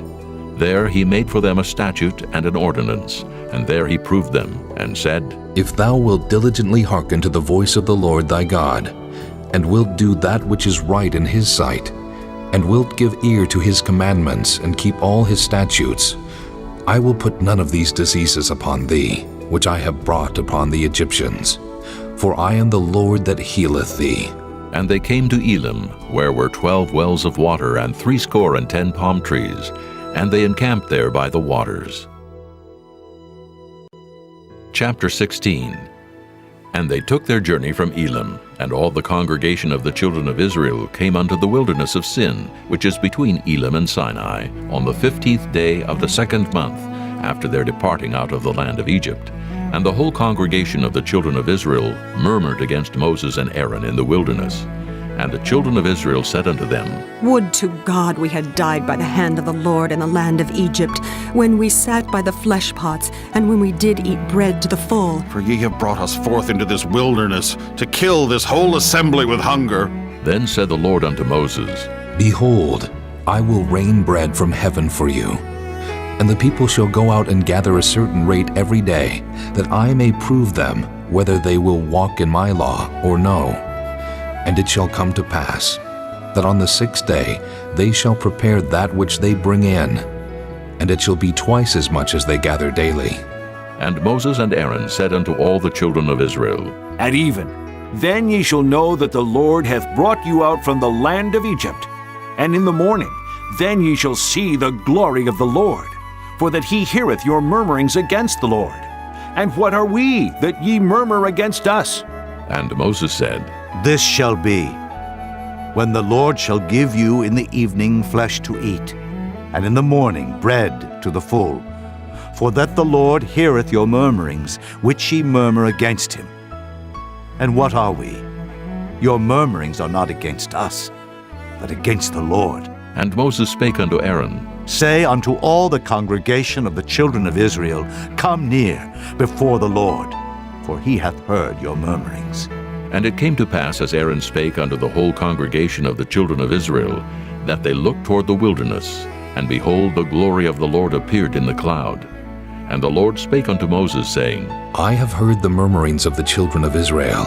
Speak unto them, saying, At even ye shall eat flesh, and in the morning ye shall be filled with bread, and ye shall know that I am the Lord your God.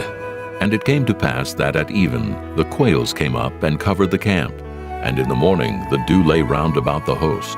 And when the dew that lay was gone up, behold, upon the face of the wilderness there lay a small round thing, as small as the hoarfrost on the ground.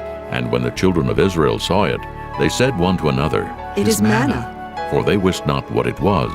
And Moses said unto them, This is the bread which the Lord hath given you to eat. This is the thing which the Lord hath commanded. Gather of it every man according to his eating, an omer for every man according to the number of your persons. Take ye every man for them which are in his tents. And the children of Israel did so, and gathered some more, some less. And when they did meet it with an omer, he that gathered much had nothing over, and he that gathered little had no lack. They gathered every man according to his eating. And Moses said, Let no man leave of it till the morning. Notwithstanding, they hearkened not unto Moses. But some of them left of it until the morning, and it bred worms, and stank. And Moses was wroth with them. And they gathered it every morning, every man according to his eating. And when the sun waxed hot, it melted. And it came to pass that on the 6th day they gathered twice as much bread, 2 omers for 1 man. And all the rulers of the congregation came and told Moses, and he said unto them, This is that which the Lord hath said. Tomorrow is the rest of the holy Sabbath unto the Lord.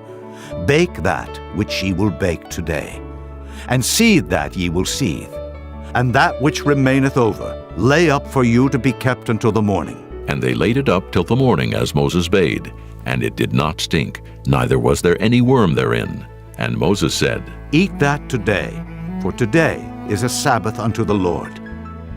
Today ye shall not find it in the field. 6 days ye shall gather it, but on the 7th day, which is the Sabbath, in it there shall be none. And it came to pass that there went out some of the people on the 7th day for to gather, and they found none. And the Lord said unto Moses, How long refuse ye to keep my commandments and my laws? See, for that the Lord hath given you the Sabbath. Therefore he giveth you on the 6th day the bread of 2 days. Abide ye every man in his place. Let no man go out of his place on the 7th day. So the people rested on the 7th day. And the house of Israel called the name thereof manna, and it was like coriander seed, white, and the taste of it was like wafers made with honey. And Moses said, This is the thing which the Lord commandeth. Fill an omer of it, to be kept for your generations, that they may see the bread wherewith I have fed you in the wilderness, when I brought you forth from the land of Egypt. And Moses said unto Aaron, Take a pot and put an omer full of manna therein, and lay it up before the Lord, to be kept for your generations. As the Lord commanded Moses, so Aaron laid it up before the testimony to be kept. And the children of Israel did eat manna 40 years, until they came to a land inhabited. They did eat manna until they came unto the borders of the land of Canaan. Now an omer is the 10th part of an ephah.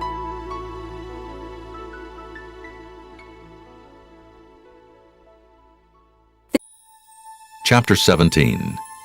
And all the congregation of the children of Israel journeyed from the wilderness of Sin, after their journeys according to the commandment of the Lord, and pitched in Rephidim. And there was no water for the people to drink. Wherefore the people did chide with Moses, and said, Give us water that we may drink. And Moses said unto them, Why chide ye with me? Wherefore do ye tempt the Lord? And the people thirsted there for water, and the people murmured against Moses, and said, Wherefore is this, that thou hast brought us up out of Egypt, to kill us and our children and our cattle with thirst? And Moses cried unto the Lord, saying, What shall I do unto this people?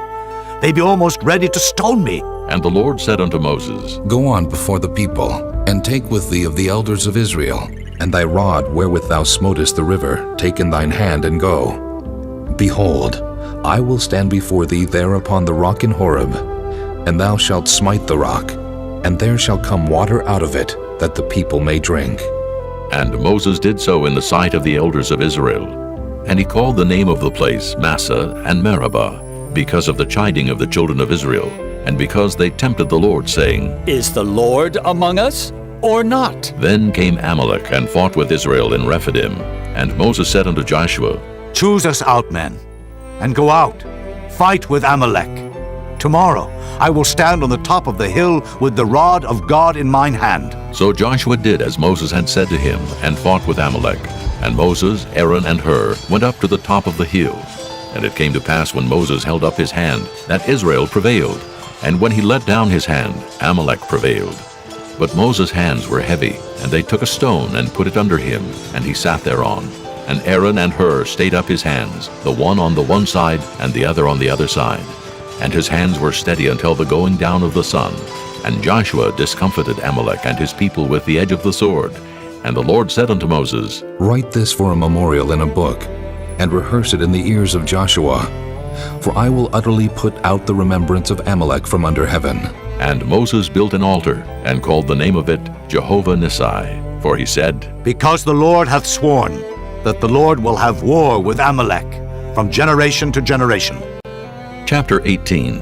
When Jethro, the priest of Midian, Moses' father-in-law, heard of all that God had done for Moses and for Israel his people, and that the Lord had brought Israel out of Egypt, then Jethro, Moses' father-in-law, took Zipporah, Moses' wife, after he had sent her back, and her 2 sons, of which the name of the one was Gershom. For he said, I have been an alien in a strange land, And the name of the other was Eliezer, for "The God of my father," said he, "was mine help, and delivered me from the sword of Pharaoh." And Jethro, Moses' father-in-law, came with his sons and his wife unto Moses into the wilderness, where he encamped at the mount of God. And he said unto Moses, I, thy father-in-law Jethro, am come unto thee, and thy wife and her 2 sons with her. And Moses went out to meet his father-in-law, and did obeisance, and kissed him. And they asked each other of their welfare, and they came into the tent. And Moses told his father-in-law all that the Lord had done unto Pharaoh and to the Egyptians for Israel's sake, and all the travail that had come upon them by the way, and how the Lord delivered them. And Jethro rejoiced for all the goodness which the Lord had done to Israel, whom he had delivered out of the hand of the Egyptians. And Jethro said, Blessed be the Lord, who hath delivered you out of the hand of the Egyptians, and out of the hand of Pharaoh, who hath delivered the people from under the hand of the Egyptians. Now I know that the Lord is greater than all gods, for in the thing wherein they dealt proudly he was above them. And Jethro, Moses' father-in-law, took a burnt offering and sacrifices for God. And Aaron came and all the elders of Israel to eat bread with Moses' father-in-law before God. And it came to pass on the morrow that Moses sat to judge the people, and the people stood by Moses from the morning unto the evening. And when Moses' father-in-law saw all that he did to the people, he said, What is this thing that thou doest to the people? Why sittest thou thyself alone, and all the people stand by thee from morning unto even? And Moses said unto his father-in-law, Because the people come unto me to inquire of God. When they have a matter, they come unto me, and I judge between one and another. And I do make them know the statutes of God, and his laws. And Moses' father-in-law said unto him, The thing that thou doest is not good. Thou wilt surely wear away, both thou and this people that is with thee. For this thing is too heavy for thee. Thou art not able to perform it thyself alone. Hearken now unto my voice. I will give thee counsel, and God shall be with thee. Be thou for the people to Godward, that thou mayest bring the causes unto God. And thou shalt teach them ordinances and laws, and shalt show them the way wherein they must walk, and the work that they must do. Moreover, thou shalt provide out of all the people able men, such as fear God, men of truth, hating covetousness, and place such over them to be rulers of thousands, and rulers of hundreds, rulers of 50s, and rulers of 10s. And let them judge the people at all seasons. And it shall be that every great matter they shall bring unto thee, but every small matter they shall judge. So shall it be easier for thyself, and they shall bear the burden with thee. If thou shalt do this thing, and God command thee so, then thou shalt be able to endure, and all this people shall also go to their place in peace. So Moses hearkened to the voice of his father-in-law, and did all that he had said. And Moses chose able men out of all Israel, and made them heads over the people, rulers of thousands, rulers of hundreds, rulers of 50s, and rulers of 10s. And they judged the people at all seasons. The hard causes they brought unto Moses, but every small matter they judged themselves. And Moses let his father-in-law depart, and he went his way into his own land. Chapter 19. In the 3rd month, when the children of Israel were gone forth out of the land of Egypt, the same day came they into the wilderness of Sinai, for they were departed from Rephidim, and were come to the desert of Sinai, and had pitched in the wilderness.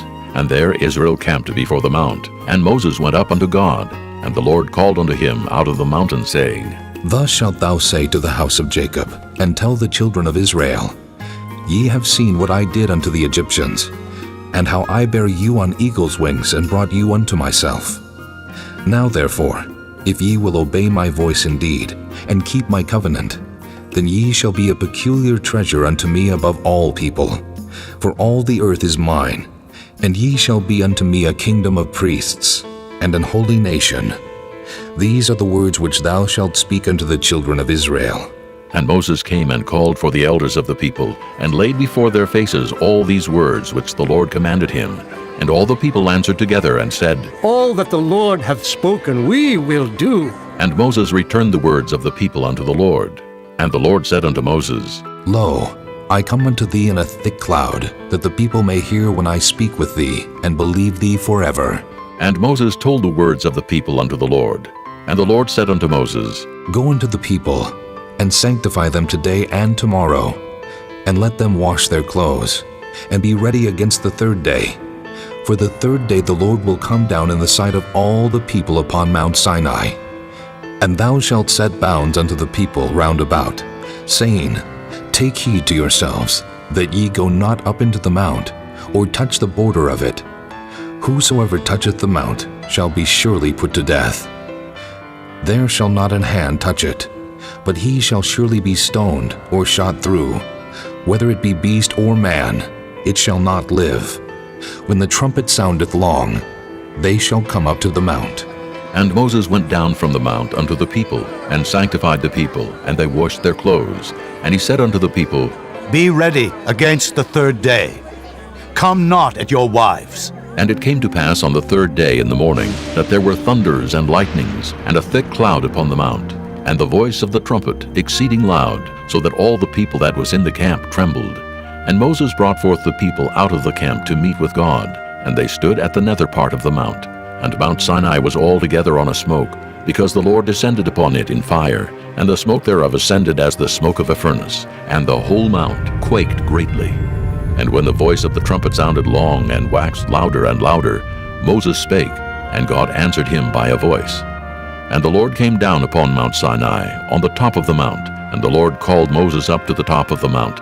And Moses went up, and the Lord said unto Moses, Go down, charge the people lest they break through unto the Lord to gaze, and many of them perish.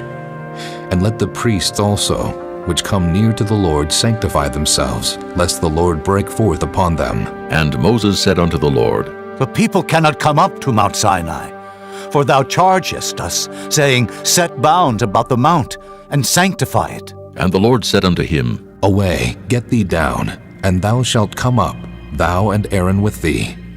But let not the priests and the people break through to come up unto the Lord, lest he break forth upon them. So Moses went down unto the people, and spake unto them. Chapter 20. And God spake all these words, saying, I am the Lord thy God, which have brought thee out of the land of Egypt, out of the house of bondage. Thou shalt have no other gods before me. Thou shalt not make unto thee any graven image, or any likeness of anything that is in heaven above, or that is in the earth beneath, or that is in the water under the earth. Thou shalt not bow down thyself to them, nor serve them. For I, the Lord thy God, am a jealous God, visiting the iniquity of the fathers upon the children unto the third and fourth generation of them that hate me, and showing mercy unto thousands of them that love me, and keep my commandments. Thou shalt not take the name of the Lord thy God in vain, for the Lord will not hold him guiltless that taketh his name in vain. Remember the Sabbath day to keep it holy. 6 days shalt thou labor and do all thy work, but the seventh day is the Sabbath of the Lord thy God. In it thou shalt not do any work, thou, nor thy son, nor thy daughter, thy manservant, nor thy maidservant, nor thy cattle, nor thy stranger that is within thy gates. For in 6 days the Lord made heaven and earth, the sea, and all that in them is, and rested the seventh day. Wherefore the Lord blessed the Sabbath day, and hallowed it. Honor thy father and thy mother, that thy days may be long upon the land which the Lord thy God giveth thee. Thou shalt not kill. Thou shalt not commit adultery. Thou shalt not steal. Thou shalt not bear false witness against thy neighbor. Thou shalt not covet thy neighbor's house. Thou shalt not covet thy neighbor's wife, nor his manservant, nor his maidservant, nor his ox, nor his ass, nor anything that is thy neighbor's. And all the people saw the thunderings and the lightnings, and the noise of the trumpet, and the mountain smoking. And when the people saw it, they removed and stood afar off. And they said unto Moses, Speak thou with us, and we will hear. But let not God speak with us, lest we die. And Moses said unto the people, Fear not, for God is come to prove you, and that his fear may be before your faces, that ye sin not. And the people stood afar off. And Moses drew near unto the thick darkness where God was.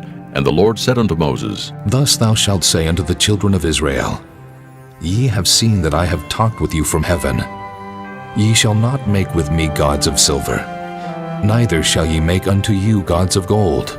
An altar of earth thou shalt make unto me, and shalt sacrifice thereon thy burnt offerings, and thy peace offerings, thy sheep, and thine oxen. In all places where I record my name, I will come unto thee, and I will bless thee. And if thou wilt make me an altar of stone, thou shalt not build it of hewn stone, for if thou lift up thy tool upon it, thou hast polluted it. Neither shalt thou go up by steps unto mine altar, that thy nakedness be not discovered thereon. Chapter 21. Now these are the judgments which thou shalt set before them. If thou buy an Hebrew servant, 6 years he shall serve, and in the 7th he shall go out free for nothing. If he came in by himself, he shall go out by himself. If he were married, then his wife shall go out with him. If his master have given him a wife, and she have borne him sons or daughters, the wife and her children shall be her master's, and he shall go out by himself. And if the servant shall plainly say, I love my master, my wife, and my children, I will not go out free, then his master shall bring him unto the judges. He shall also bring him to the door, or unto the doorpost, and his master shall bore his ear through with an awl, and he shall serve him forever. And if a man sell his daughter to be a maidservant, she shall not go out as the men servants do. If she please not her master, who hath betrothed her to himself, then shall he let her be redeemed. To sell her unto a strange nation he shall have no power, seeing he hath dealt deceitfully with her. And if he have betrothed her unto his son, he shall deal with her after the manner of daughters. If he take him another wife, her food, her raiment, and her duty of marriage shall he not diminish. And if he do not these 3 unto her, then shall she go out free without money. He that smiteth a man so that he die, shall be surely put to death. And if a man lie not in wait, but God deliver him into his hand, then I will appoint thee a place whither he shall flee. But if a man come presumptuously upon his neighbor to slay him with guile, thou shalt take him from mine altar, that he may die. And he that smiteth his father or his mother shall be surely put to death.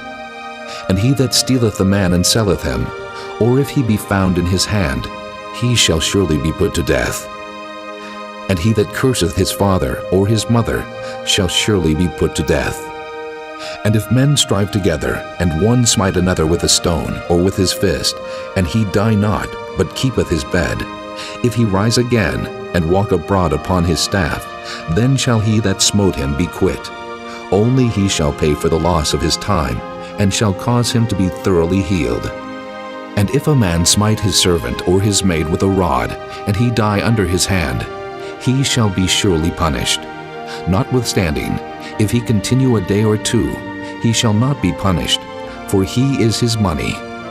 If men strive and hurt a woman with child, so that her fruit depart from her, and yet no mischief follow, he shall be surely punished, according as the woman's husband will lay upon him, and he shall pay as the judges determine. And if any mischief follow, then thou shalt give life for life, eye for eye, tooth for tooth, hand for hand, foot for foot, burning for burning, wound for wound, stripe for stripe. And if a man smite the eye of his servant, or the eye of his maid, that it perish, he shall let him go free for his eye's sake.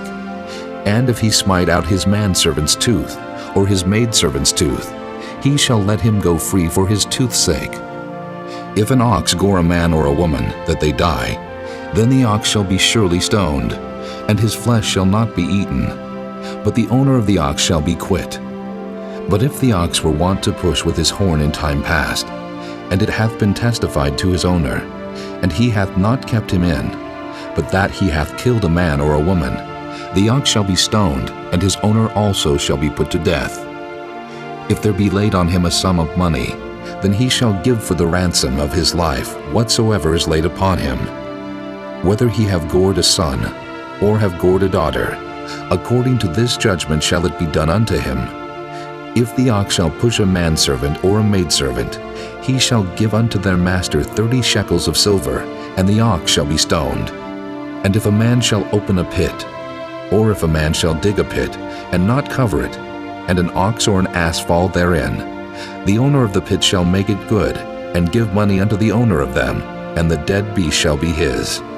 And if one man's ox hurt another's, that he die, then they shall sell the live ox and divide the money of it, and the dead ox also they shall divide. Or if it be known that the ox hath used to push in time past, and his owner hath not kept him in, he shall surely pay ox for ox, and the dead shall be his own. Chapter 22. If a man shall steal an ox or a sheep and kill it or sell it, he shall restore 5 oxen for an ox, and 4 sheep for a sheep. If a thief be found breaking up, and be smitten that he die, there shall no blood be shed for him. If the sun be risen upon him, there shall be blood shed for him, for he should make full restitution. If he have nothing, then he shall be sold for his theft. If the theft be certainly found in his hand alive, whether it be ox or ass or sheep, he shall restore double. If a man shall cause a field or vineyard to be eaten, and shall put in his beast, and shall feed in another man's field, of the best of his own field, and of the best of his own vineyard, shall he make restitution. If fire break out, and catch in thorns, so that the stacks of corn, or the standing corn, or the field be consumed therewith, he that kindled the fire shall surely make restitution. If a man shall deliver unto his neighbor money or stuff to keep, and it be stolen out of the man's house, if the thief be found, let him pay double. If the thief be not found, then the master of the house shall be brought unto the judges, to see whether he have put his hand unto his neighbor's goods. For all manner of trespass, whether it be for ox, for ass, for sheep, for raiment, or for any manner of lost thing which another challengeth to be his, the cause of both parties shall come before the judges, and whom the judges shall condemn, he shall pay double unto his neighbor. If a man deliver unto his neighbor an ass, or an ox, or a sheep, or any beast to keep, and it die, or be hurt, or driven away, no man seeing it, then shall an oath of the Lord be between them both, that he hath not put his hand unto his neighbor's goods, and the owner of it shall accept thereof, and he shall not make it good. And if it be stolen from him, he shall make restitution unto the owner thereof. If it be torn in pieces, then let him bring it for witness, and he shall not make good that which was torn. And if a man borrow aught of his neighbor, and it be hurt or die, the owner thereof being not with it, he shall surely make it good. But if the owner thereof be with it, he shall not make it good. If it be an hired thing, it came for his hire. And if a man entice a maid that is not betrothed, and lie with her, he shall surely endow her to be his wife. If her father utterly refuse to give her unto him, he shall pay money according to the dowry of virgins. Thou shalt not suffer a witch to live. Whosoever lieth with a beast shall surely be put to death. He that sacrificeth unto any god, save unto the Lord only, he shall be utterly destroyed. Thou shalt neither vex a stranger, nor oppress him, for ye were strangers in the land of Egypt. Ye shall not afflict any widow or fatherless child.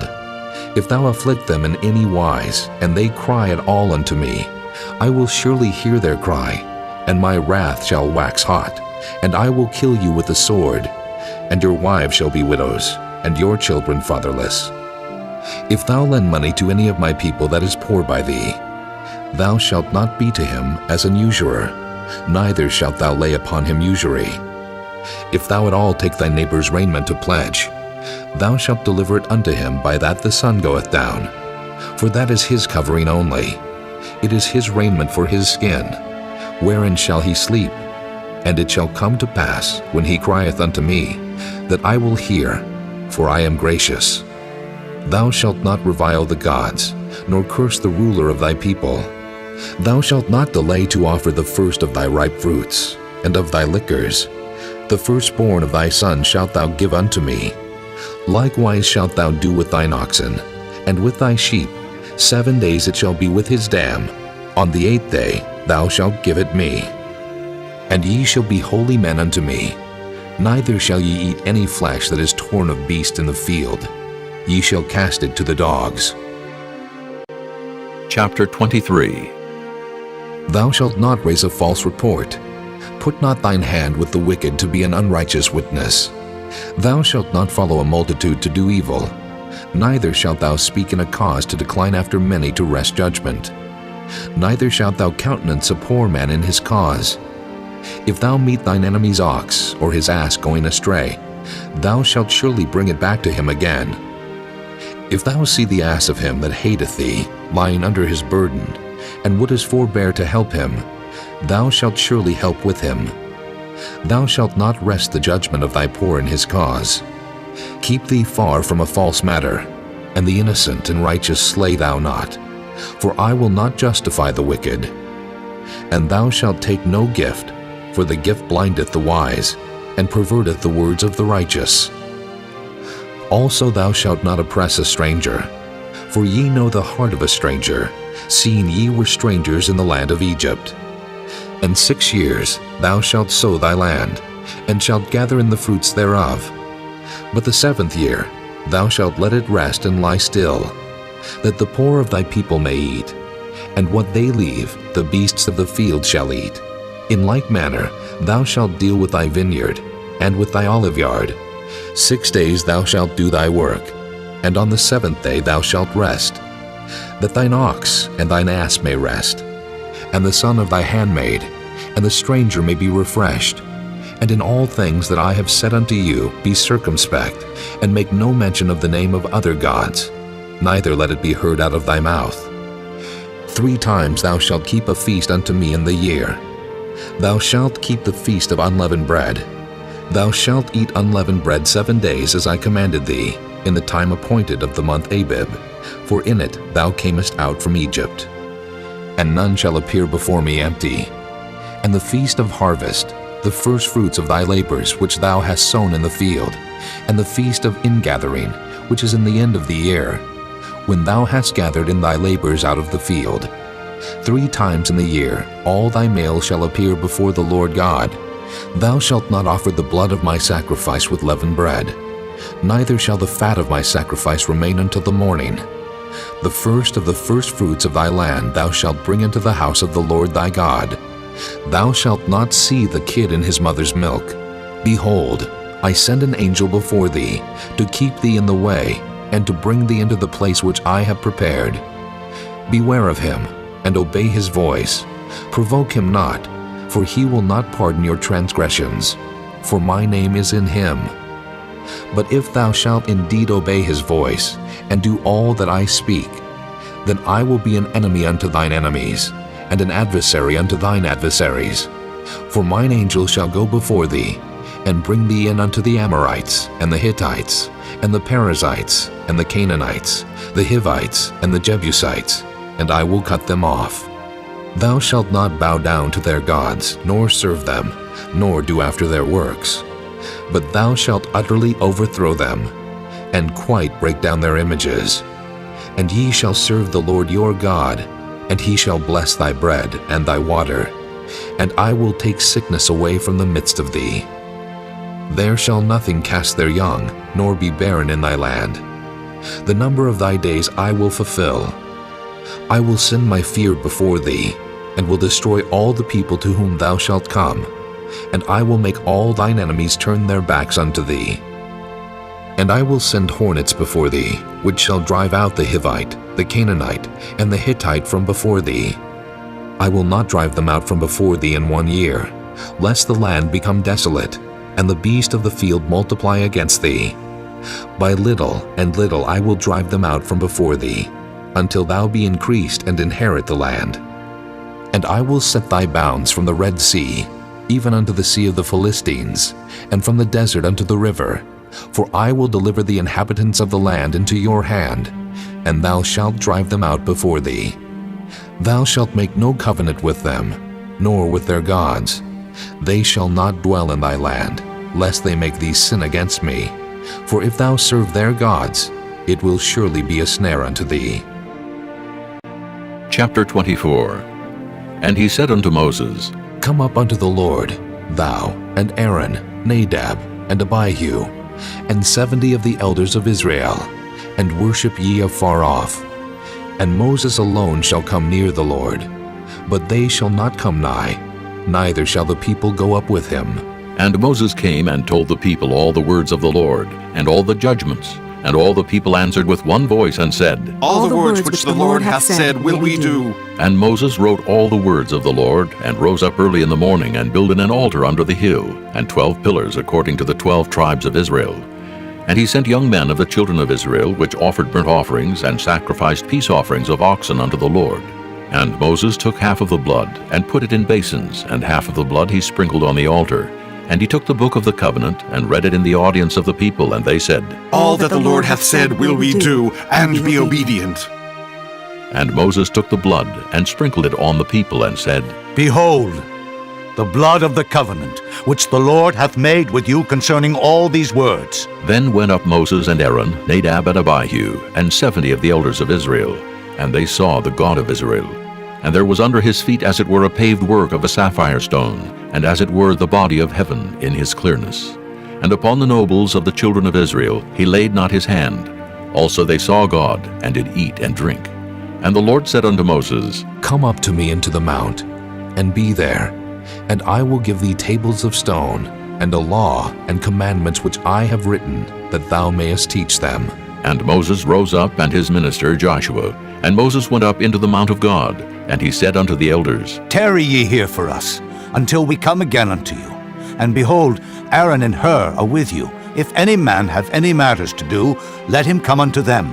And Moses went up into the mount, and a cloud covered the mount. And the glory of the Lord abode upon Mount Sinai, and the cloud covered it 6 days. And the 7th day he called unto Moses out of the midst of the cloud. And the sight of the glory of the Lord was like devouring fire on the top of the mount in the eyes of the children of Israel. And Moses went into the midst of the cloud, and gat him up into the mount. And Moses was in the mount 40 days and 40 nights. Chapter 25. And the Lord spake unto Moses, saying, Speak unto the children of Israel, that they bring me an offering. Of every man that giveth it willingly, with his heart ye shall take my offering. And this is the offering which ye shall take of them: gold, and silver, and brass, and blue, and purple, and scarlet, and fine linen, and goat's hair, and ram skins dyed red, and badger skins, and shittim wood, oil for the light, spices for anointing oil, and for sweet incense, onyx stones, and stones to be set in the ephod, and in the breastplate. And let them make me a sanctuary, that I may dwell among them, according to all that I show thee, after the pattern of the tabernacle, and the pattern of all the instruments thereof, even so shall ye make it. And they shall make an ark of shittim wood. 2 cubits and a half shall be the length thereof, and 1 cubit and a half the breadth thereof, and 1 cubit and a half the height thereof. And thou shalt overlay it with pure gold. Within and without shalt thou overlay it, and shalt make upon it a crown of gold round about. And thou shalt cast 4 rings of gold for it, and put them in the 4 corners thereof. And 2 rings shall be in the one side of it, and 2 rings in the other side of it. And thou shalt make staves of shittim wood, and overlay them with gold. And thou shalt put the staves into the rings by the sides of the ark, that the ark may be borne with them. The stave shall be in the rings of the ark. They shall not be taken from it. And thou shalt put into the ark the testimony which I shall give thee. And thou shalt make a mercy seat of pure gold. 2 cubits and a half shall be the length thereof, and 1 cubit and a half the breadth thereof. And thou shalt make 2 cherubims of gold. Of beaten work shalt thou make them in the 2 ends of the mercy seat. And make 1 cherub on the one end, and the other cherub on the other end. Even of the mercy seat shall ye make the cherubims on the 2 ends thereof. And the cherubims shall stretch forth their wings on high, covering the mercy seat with their wings, and their faces shall look one to another. Toward the mercy seat shall the faces of the cherubims be. And thou shalt put the mercy seat above upon the ark, and in the ark thou shalt put the testimony that I shall give thee. And there I will meet with thee, and I will commune with thee from above the mercy seat, from between the 2 cherubims which are upon the ark of the testimony, of all things which I will give thee in commandment unto the children of Israel. Thou shalt also make a table of shittim wood. 2 cubits shall be the length thereof, and 1 cubit the breadth thereof, and 1 cubit and a half the height thereof. And thou shalt overlay it with pure gold, and make thereto a crown of gold round about. And thou shalt make unto it a border of an handbreadth round about, and thou shalt make a golden crown to the border thereof round about. And thou shalt make for it 4 rings of gold, and put the rings in the 4 corners that are on the 4 feet thereof. Over against the border shall the rings be for places of the staves to bear the table. And thou shalt make the staves of shittim wood, and overlay them with gold, that the table may be borne with them. And thou shalt make the dishes thereof, and spoons thereof, and covers thereof, and bowls thereof, to cover withal, of pure gold shalt thou make them. And thou shalt set upon the table showbread before me alway. And thou shalt make a candlestick of pure gold, of beaten work shall the candlestick be made. His shaft, and his branches, his bowls, his knops, and his flowers shall be of the same. And 6 branches shall come out of the sides of it, 3 branches of the candlestick out of the one side, and 3 branches of the candlestick out of the other side. 3 bowls made like unto almonds, with a knop and a flower in one branch, and 3 bowls made like almonds in the other branch, with a knop and a flower. So in the 6 branches that come out of the candlestick, and in the candlestick shall be 4 bowls made like unto almonds, with their knops and their flowers. And there shall be a knop under 2 branches of the same, and a knop under 2 branches of the same, and a knop under 2 branches of the same, according to the 6 branches that proceed out of the candlestick. Their knops and their branches shall be of the same. All it shall be one beaten work of pure gold. And thou shalt make the 7 lamps thereof, and they shall light the lamps thereof, that they may give light over against it. And the tongs thereof, and the snuff dishes thereof shall be of pure gold. Of a talent of pure gold shall he make it, with all these vessels. And look that thou make them after their pattern, which was showed thee in the mount. Chapter 26. Moreover, thou shalt make the tabernacle with 10 curtains of fine twined linen, and blue, and purple, and scarlet. With cherubims of cunning work shalt thou make them. The length of one curtain shall be 28 cubits, and the breadth of one curtain 4 cubits. And every one of the curtains shall have one measure. The 5 curtains shall be coupled together, one to another, and other 5 curtains shall be coupled one to another. And thou shalt make loops of blue upon the edge of the one curtain from the selvage in the coupling. And likewise shalt thou make in the uttermost edge of another curtain, in the coupling of the second. 50 loops shalt thou make in the one curtain, and 50 loops shalt thou make in the edge of the curtain that is in the coupling of the second, that the loops may take hold one of another. And thou shalt make 50 tacks of gold, and couple the curtains together with the tacks, and it shall be one tabernacle. And thou shalt make curtains of goat's hair to be a covering upon the tabernacle. 11 curtains shalt thou make. The length of one curtain shall be 30 cubits, and the breadth of one curtain 4 cubits. And the 11 curtains shall be all of one measure. And thou shalt couple 5 curtains by themselves, and 6 curtains by themselves, and shalt double the 6th curtain in the forefront of the tabernacle. And thou shalt make 50 loops on the edge of the one curtain that is outmost in the coupling, and 50 loops in the edge of the curtain which coupleth the second. And thou shalt make 50 tacks of brass, and put the tacks into the loops, and couple the tent together, that it may be one. And the remnant that remaineth of the curtains of the tent, the half curtain that remaineth, shall hang over the backside of the tabernacle. And a cubit on the one side, and a cubit on the other side of that which remaineth in the length of the curtains of the tent. It shall hang over the sides of the tabernacle, on this side and on that side to cover it. And thou shalt make a covering for the tent of ram skins dyed red, and a covering above of badger skins. And thou shalt make boards for the tabernacle of shittim wood standing up. 10 cubits shall be the length of a board, and a cubit and a half shall be the breadth of one board. 2 tenons shall there be in one board, set in order one against another. Thus shalt thou make for all the boards of the tabernacle. And thou shalt make the boards for the tabernacle 20 boards on the south side southward. And thou shalt make 40 sockets of silver under the 20 boards, 2 sockets under one board for his 2 tenons, and 2 sockets under another board for his 2 tenons. And for the second side of the tabernacle on the north side there shall be 20 boards. And there 40 sockets of silver, 2 sockets under one board, and 2 sockets under another board. And for the sides of the tabernacle westward, thou shalt make 6 boards. And 2 boards shalt thou make for the corners of the tabernacle in the 2 sides. And they shall be coupled together beneath, and they shall be coupled together above the head of it unto 1 ring. Thus shall it be for them both. They shall be for the 2 corners. And they shall be 8 boards, and their sockets of silver 16 sockets, 2 sockets under 1 board, and 2 sockets under another board. And thou shalt make bars of shittim wood, 5 for the boards of the one side of the tabernacle, and 5 bars for the boards of the other side of the tabernacle, and 5 bars for the boards of the side of the tabernacle, for the 2 sides westward. And the middle bar in the midst of the board shall reach from end to end.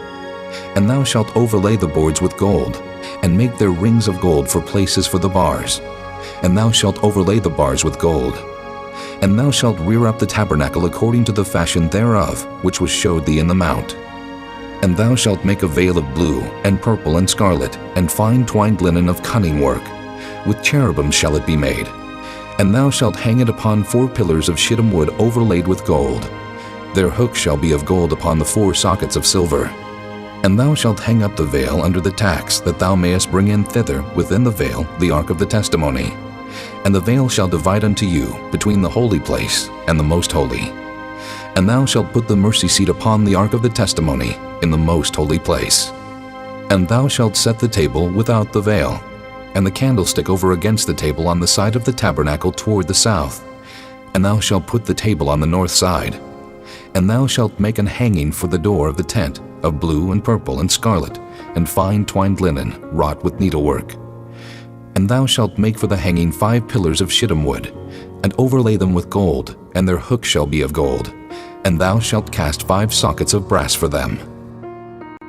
Chapter 27. And thou shalt make an altar of shittim wood, 5 cubits long, and 5 cubits broad. The altar shall be 4 square, and the height thereof shall be 3 cubits. And thou shalt make the horns of it upon the 4 corners thereof. His horn shall be of the same. And thou shalt overlay it with brass.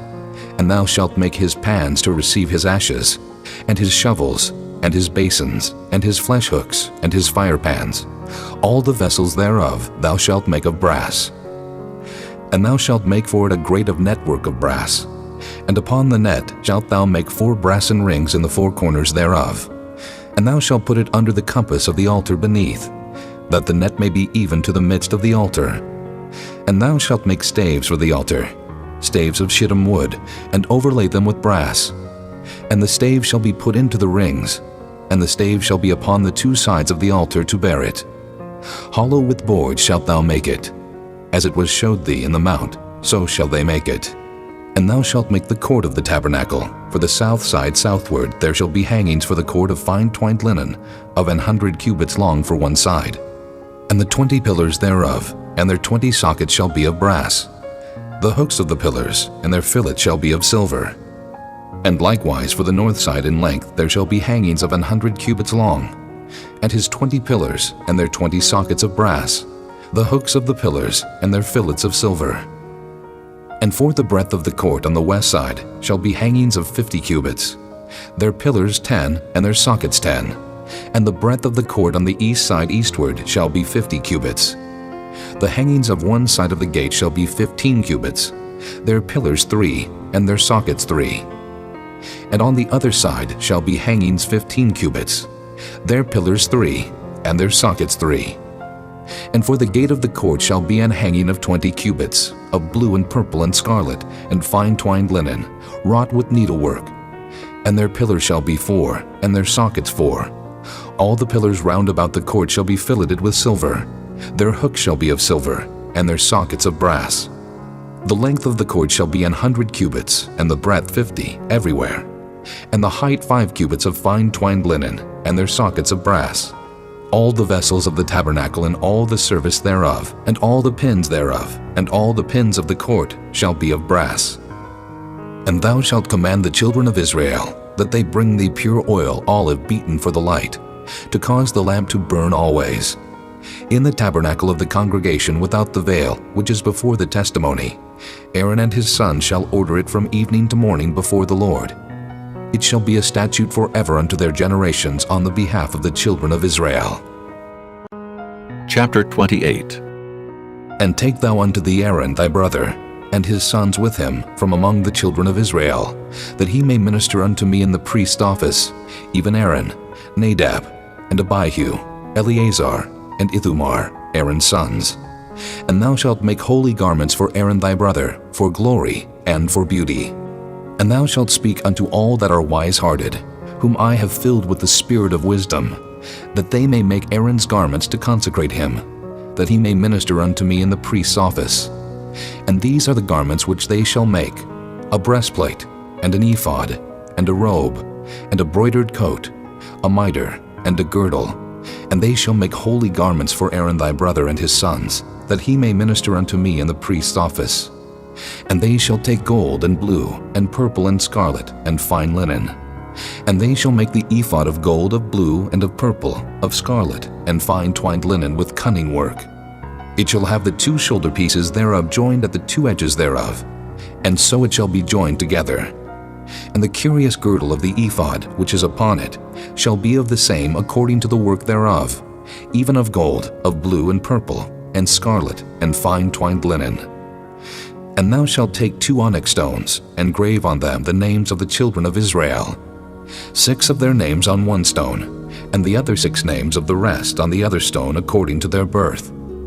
With the work of an engraver in stone, like the engravings of a signet, shalt thou engrave the 2 stones with the names of the children of Israel. Thou shalt make them to be set in ouches of gold. And thou shalt put the 2 stones upon the shoulders of the ephod for stones of memorial unto the children of Israel.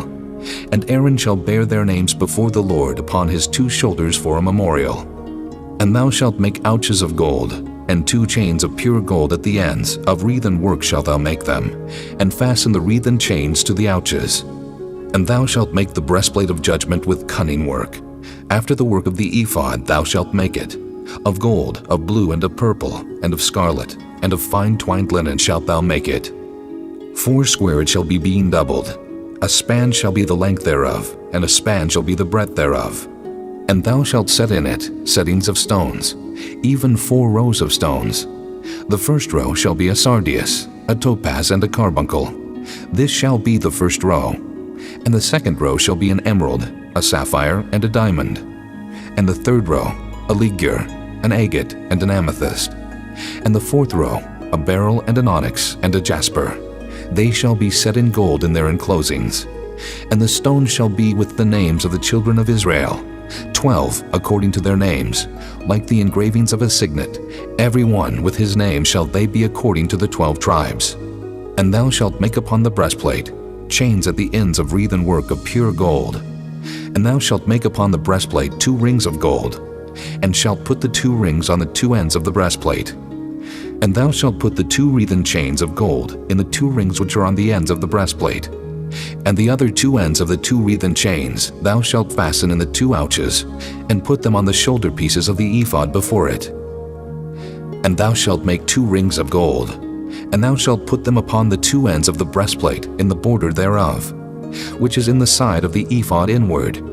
And 2 other rings of gold thou shalt make, and shalt put them on the 2 sides of the ephod underneath, toward the forepart thereof, over against the other coupling thereof, above the curious girdle of the ephod. And they shall bind the breastplate by the rings thereof unto the rings of the ephod with a lace of blue, that it may be above the curious girdle of the ephod, and that the breastplate be not loosed from the ephod. And Aaron shall bear the names of the children of Israel in the breastplate of judgment upon his heart, when he goeth in unto the holy place, for a memorial before the Lord continually. And thou shalt put in the breastplate of judgment the Urim and the Thummim, and they shall be upon Aaron's heart when he goeth in before the Lord.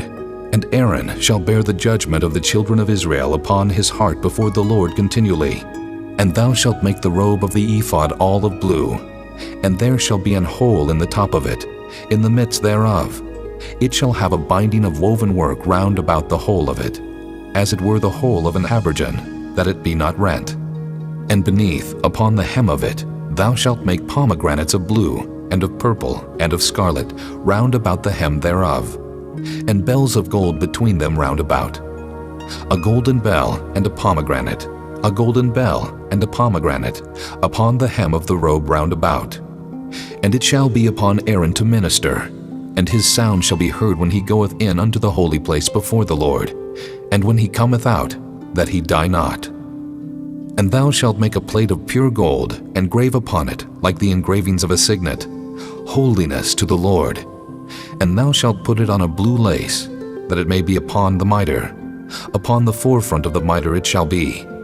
And it shall be upon Aaron's forehead, that Aaron may bear the iniquity of the holy things, which the children of Israel shall hallow in all their holy gifts. And it shall be always upon his forehead, that they may be accepted before the Lord.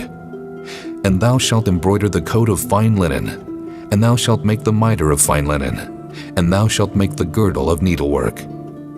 And for Aaron's sons thou shalt make coats, and thou shalt make for them girdles, and bonnets shalt thou make for them, for glory and for beauty. And thou shalt put them upon Aaron thy brother, and his sons with him, and shalt anoint them, and consecrate them, and sanctify them, that they may minister unto me in the priest's office. And thou shalt make them linen breeches to cover their nakedness. From the loins even unto the thighs they shall reach. And they shall be upon Aaron and upon his sons when they come in unto the tabernacle of the congregation, or when they come near unto the altar to minister in the holy place, that they bear not iniquity and die.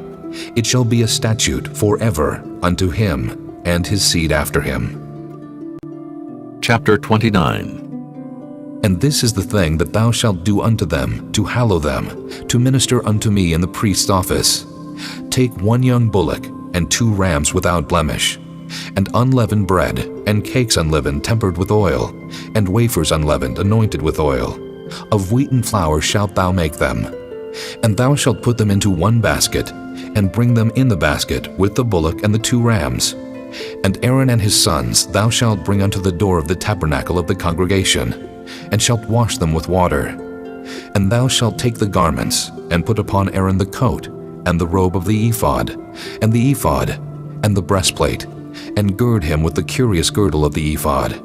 And thou shalt put the mitre upon his head, and put the holy crown upon the mitre. Then shalt thou take the anointing oil, and pour it upon his head, and anoint him. And thou shalt bring his sons, and put coats upon them, and thou shalt gird them with girdles, Aaron and his sons, and put the bonnets on them, and the priest's office shall be theirs for a perpetual statute. And thou shalt consecrate Aaron and his sons. And thou shalt cause a bullock to be brought before the tabernacle of the congregation. And Aaron and his sons shall put their hands upon the head of the bullock. And thou shalt kill the bullock before the Lord, by the door of the tabernacle of the congregation. And thou shalt take of the blood of the bullock, and put it upon the horns of the altar with thy finger, and pour all the blood beside the bottom of the altar. And thou shalt take all the fat that covereth the inwards, and the caul that is above the liver, and the 2 kidneys, and the fat that is upon them, and burn them upon the altar. But the flesh of the bullock, and his skin, and his dung, shalt thou burn with fire without the camp. It is a sin offering. Thou shalt also take 1 ram, and Aaron and his sons shall put their hands upon the head of the ram. And thou shalt slay the ram. And thou shalt take his blood, and sprinkle it round about upon the altar. And thou shalt cut the ram in pieces, and wash the inwards of him, and his legs, and put them unto his pieces, and unto his head. And thou shalt burn the whole ram upon the altar. It is a burnt offering unto the Lord. It is a sweet savor, an offering made by fire unto the Lord. And thou shalt take the other ram, and Aaron and his sons shall put their hands upon the head of the ram. Then shalt thou kill the ram, and take of his blood, and put it upon the tip of the right ear of Aaron, and upon the tip of the right ear of his sons, and upon the thumb of their right hand, and upon the great toe of their right foot, and sprinkle the blood upon the altar round about. And thou shalt take of the blood that is upon the altar, and of the anointing oil, and sprinkle it upon Aaron, and upon his garments, and upon his sons, and upon the garments of his sons with him. And he shall be hallowed, and his garments and his sons' garments with him. Also thou shalt take of the ram the fat and the rump, and the fat that covereth the inwards, and the caul above the liver, and the 2 kidneys, and the fat that is upon them, and the right shoulder, for it is a ram of consecration. And 1 loaf of bread, and 1 cake of oiled bread, and 1 wafer out of the basket of the unleavened bread that is before the Lord. And thou shalt put all in the hands of Aaron, and in the hands of his sons, and shalt wave them for a wave offering before the Lord. And thou shalt receive them of their hands, and burn them upon the altar for a burnt offering, for a sweet savor before the Lord. It is an offering made by fire unto the Lord. And thou shalt take the breast of the ram of Aaron's consecration, and wave it for a wave offering before the Lord, and it shall be thy part. And thou shalt sanctify the breast of the wave offering, and the shoulder of the heave offering, which is waved, and which is heaved up, of the ram of the consecration, even of that which is for Aaron, and of that which is for his sons. And it shall be Aaron's and his sons by a statute forever from the children of Israel. For it is an heave offering, and it shall be an heave offering from the children of Israel of the sacrifice of their peace offerings, even their heave offering unto the Lord. And the holy garments of Aaron shall be his sons after him, to be anointed therein, and to be consecrated in them. And that son that is priest in his stead shall put them on 7 days, when he cometh into the tabernacle of the congregation to minister in the holy place. And thou shalt take the ram of the consecration, and seethe his flesh in the holy place. And Aaron and his sons shall eat the flesh of the ram, and the bread that is in the basket by the door of the tabernacle of the congregation. And they shall eat those things wherewith the atonement was made, to consecrate and to sanctify them. But a stranger shall not eat thereof, because they are holy. And if aught of the flesh of the consecrations, or of the bread remain unto the morning, then thou shalt burn the remainder with fire. It shall not be eaten, because it is holy. And thus shalt thou do unto Aaron, and to his sons, according to all things which I have commanded thee. 7 days shalt thou consecrate them, and thou shalt offer every day a bullock for a sin offering for atonement. And thou shalt cleanse the altar, when thou hast made an atonement for it, and thou shalt anoint it to sanctify it. 7 days thou shalt make an atonement for the altar, and sanctify it, and it shall be an altar most holy. Whatsoever toucheth the altar shall be holy. Now this is that which thou shalt offer upon the altar: 2 lambs of the first year, day by day continually. The 1 lamb thou shalt offer in the morning, and the other lamb thou shalt offer at even. And with the 1 lamb 1/10 deal of flour mingled with the 4th part of an hin of beaten oil, and the 4th part of an hin of wine for a drink offering. And the other lamb thou shalt offer at even, and shalt do thereto according to the meat offering of the morning, and according to the drink offering thereof, for a sweet savor, an offering made by fire unto the Lord. This shall be a continual burnt offering throughout your generations at the door of the tabernacle of the congregation before the Lord, where I will meet you, to speak there unto thee. And there I will meet with the children of Israel, and the tabernacle shall be sanctified by my glory. And I will sanctify the tabernacle of the congregation, and the altar. I will sanctify also both Aaron and his sons, to minister to me in the priest's office. And I will dwell among the children of Israel, and will be their God. And they shall know that I am the Lord their God, that brought them forth out of the land of Egypt, that I may dwell among them. I am the Lord their God. Chapter 30. And thou shalt make an altar to burn incense upon. Of shittim wood shalt thou make it. A cubit shall be the length thereof, and a cubit the breadth thereof. 4 square shall it be, and 2 cubits shall be the height thereof. The horns thereof shall be of the same. And thou shalt overlay it with pure gold, the top thereof, and the sides thereof round about, and the horns thereof. And thou shalt make unto it a crown of gold round about. And 2 golden rings shalt thou make to it under the crown of it, by the 2 corners thereof. Upon the 2 sides of it shalt thou make it, and they shall be for places for the staves to bear it withal. And thou shalt make the staves of shittim wood, and overlay them with gold. And thou shalt put it before the veil that is by the ark of the testimony, before the mercy seat that is over the testimony, where I will meet with thee. And Aaron shall burn thereon sweet incense every morning. When he dresseth the lamps, he shall burn incense upon it. And when Aaron lighteth the lamps at even, he shall burn incense upon it, a perpetual incense before the Lord throughout your generations. Ye shall offer no strange incense thereon, nor burnt sacrifice, nor meat offering, neither shall ye pour drink offering thereon. And Aaron shall make an atonement upon the horns of it once in a year, with the blood of the sin offering of atonements. Once in the year shall he make atonement upon it throughout your generations. It is most holy unto the Lord. And the Lord spake unto Moses, saying, When thou takest the sum of the children of Israel after their number, then shall they give every man a ransom for his soul unto the Lord, when thou numberest them, that there be no plague among them when thou numberest them. This they shall give, every one that passeth among them that are numbered, half a shekel after the shekel of the sanctuary. A shekel is 20 gerahs, and half shekel shall be the offering of the Lord. Every one that passeth among them that are numbered, from 20 years old and above, shall give an offering unto the Lord.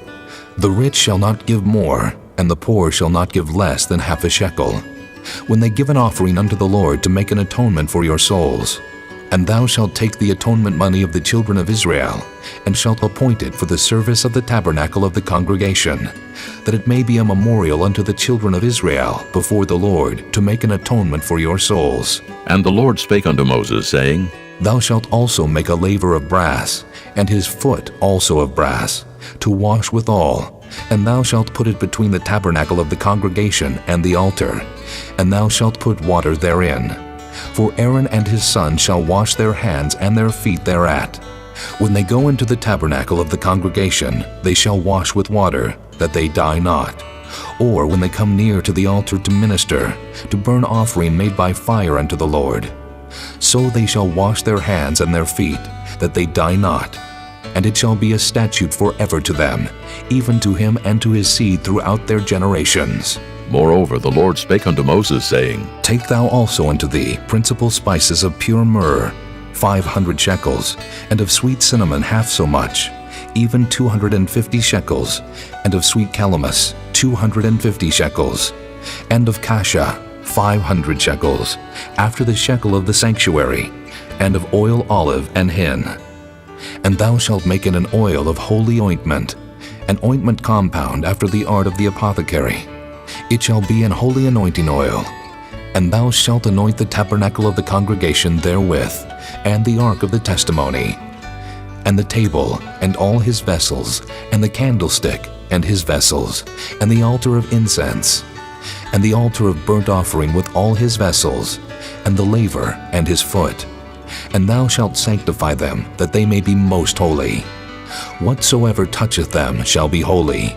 And thou shalt anoint Aaron and his sons, and consecrate them, that they may minister unto me in the priest's office.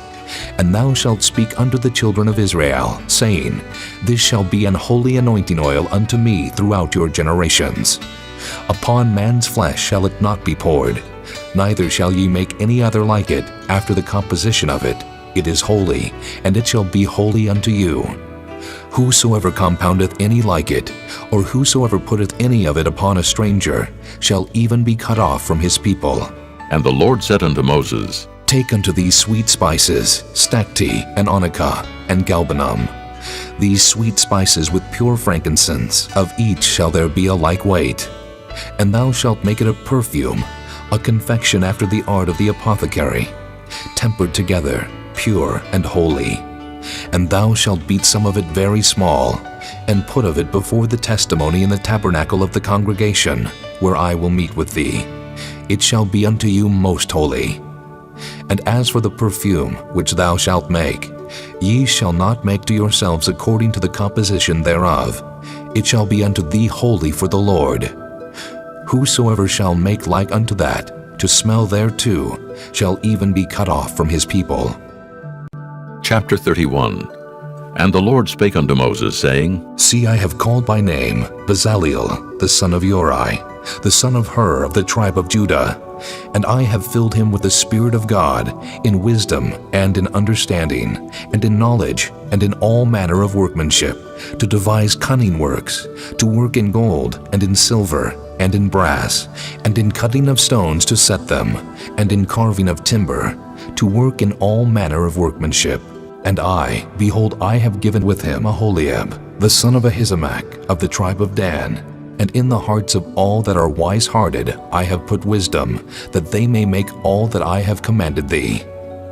The tabernacle of the congregation, and the ark of the testimony, and the mercy seat that is thereupon, and all the furniture of the tabernacle, and the table, and his furniture, and the pure candlestick with all his furniture, and the altar of incense, and the altar of burnt offering with all his furniture, and the laver and his foot, and the cloths of service, and the holy garments for Aaron the priest, and the garments of his sons to minister in the priest's office, and the anointing oil, and sweet incense for the holy place, according to all that I have commanded thee, shall they do. And the Lord spake unto Moses, saying, Speak thou also unto the children of Israel, saying, Verily, my Sabbaths ye shall keep, for it is a sign between me and you throughout your generations, that ye may know that I am the Lord that doth sanctify you. Ye shall keep the Sabbath therefore, for it is holy unto you. Every one that defileth it shall surely be put to death. For whosoever doeth any work therein, that soul shall be cut off from among his people. 6 days may work be done, but in the 7th is the Sabbath of rest, holy to the Lord. Whosoever doeth any work in the Sabbath day, he shall surely be put to death. Wherefore the children of Israel shall keep the Sabbath, to observe the Sabbath throughout their generations for a perpetual covenant. It is a sign between me and the children of Israel forever. For in 6 days the Lord made heaven and earth, and on the 7th day he rested and was refreshed. And he gave unto Moses, when he had made an end of communing with him upon Mount Sinai, 2 tables of testimony, tables of stone, written with the finger of God. Chapter 32. And when the people saw that Moses delayed to come down out of the mount, the people gathered themselves together unto Aaron, and said unto him, Up, make us gods, which shall go before us. For as for this Moses, the man that brought us up out of the land of Egypt, we wot not what has become of him. And Aaron said unto them, Break off the golden earrings, which are in the ears of your wives, of your sons, and of your daughters, and bring them unto me. And all the people brake off the golden earrings which were in their ears, and brought them unto Aaron. And he received them at their hand, and fashioned it with a graving tool, after he had made it a molten calf. And they said, These be thy gods, O Israel, which brought thee up out of the land of Egypt. And when Aaron saw it, he built an altar before it, and Aaron made proclamation and said, Tomorrow is a feast to the Lord. And they rose up early on the morrow, and offered burnt offerings, and brought peace offerings. And the people sat down to eat and to drink, and rose up to play. And the Lord said unto Moses, Go, get thee down, for thy people which thou broughtest out of the land of Egypt have corrupted themselves. They have turned aside quickly out of the way which I commanded them. They have made them a molten calf, and have worshipped it, and have sacrificed thereunto, and said, These be thy gods, O Israel, which have brought thee up out of the land of Egypt. And the Lord said unto Moses, I have seen this people, and, behold, it is a stiff-necked people. Now therefore let me alone, that my wrath may wax hot against them, and that I may consume them, and I will make of thee a great nation. And Moses besought the Lord his God, and said, Lord, why doth thy wrath wax hot against thy people, which thou hast brought forth out of the land of Egypt with great power, and with a mighty hand? Wherefore should the Egyptians speak, and say, For mischief did he bring them out to slay them in the mountains, and to consume them from the face of the earth? Turn from thy fierce wrath, and repent of this evil against thy people. Remember Abraham, Isaac, and Israel, thy servants, to whom thou swarest by thine own self, and saidst unto them, I will multiply your seed as the stars of heaven, and all this land that I have spoken of will I give unto your seed, and they shall inherit it forever. And the Lord repented of the evil which he thought to do unto his people. And Moses turned, and went down from the mount, and the 2 tables of the testimony were in his hand. The tables were written on both their sides, on the one side and on the other were they written. And the tables were the work of God, and the writing was the writing of God, graven upon the tables. And when Joshua heard the noise of the people as they shouted, he said unto Moses, There is a noise of war in the camp. And he said, It is not the voice of them that shout for mastery, neither is it the voice of them that cry for being overcome, but the noise of them that sing do I hear. And it came to pass, as soon as he came nigh unto the camp, that he saw the calf and the dancing. And Moses' anger waxed hot, and he cast the tables out of his hands, and brake them beneath the mount. And he took the calf which they had made, and burnt it in the fire, and ground it to powder, and strawed it upon the water, and made the children of Israel drink of it. And Moses said unto Aaron, What did this people unto thee, that thou hast brought so great a sin upon them? And Aaron said, Let not the anger of my lord wax hot. Thou knowest the people, that they are set on mischief. For they said unto me, Make us gods which shall go before us. For as for this Moses, the man that brought us up out of the land of Egypt, we wot not what is become of him. And I said unto them, Whosoever hath any gold, let them break it off. So they gave it me. Then I cast it into the fire, and there came out this calf. And when Moses saw that the people were naked, for Aaron had made them naked unto their shame among their enemies, then Moses stood in the gate of the camp, and said, Who is on the Lord's side? Let him come unto me. And all the sons of Levi gathered themselves together unto him. And he said unto them, Thus saith the Lord God of Israel, Put every man his sword by his side, and go in and out from gate to gate throughout the camp, and slay every man his brother, and every man his companion, and every man his neighbor. And the children of Levi did according to the word of Moses. And there fell of the people that day about 3,000 men. For Moses had said, Consecrate yourselves today to the Lord, even every man upon his son, and upon his brother, that he may bestow upon you a blessing this day. And it came to pass on the morrow, that Moses said unto the people, Ye have sinned a great sin. And now I will go up unto the Lord. Peradventure I shall make an atonement for your sin. And Moses returned unto the Lord, and said, Oh, this people have sinned a great sin, and have made them gods of gold. Yet now, if thou wilt forgive their sin, and if not, blot me, I pray thee, out of thy book which thou hast written. And the Lord said unto Moses, Whosoever hath sinned against me, him will I blot out of my book. Therefore now go, lead the people unto the place of which I have spoken unto thee.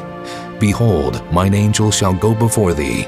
Nevertheless, in the day when I visit, I will visit their sin upon them. And the Lord plagued the people, because they made the calf which Aaron made.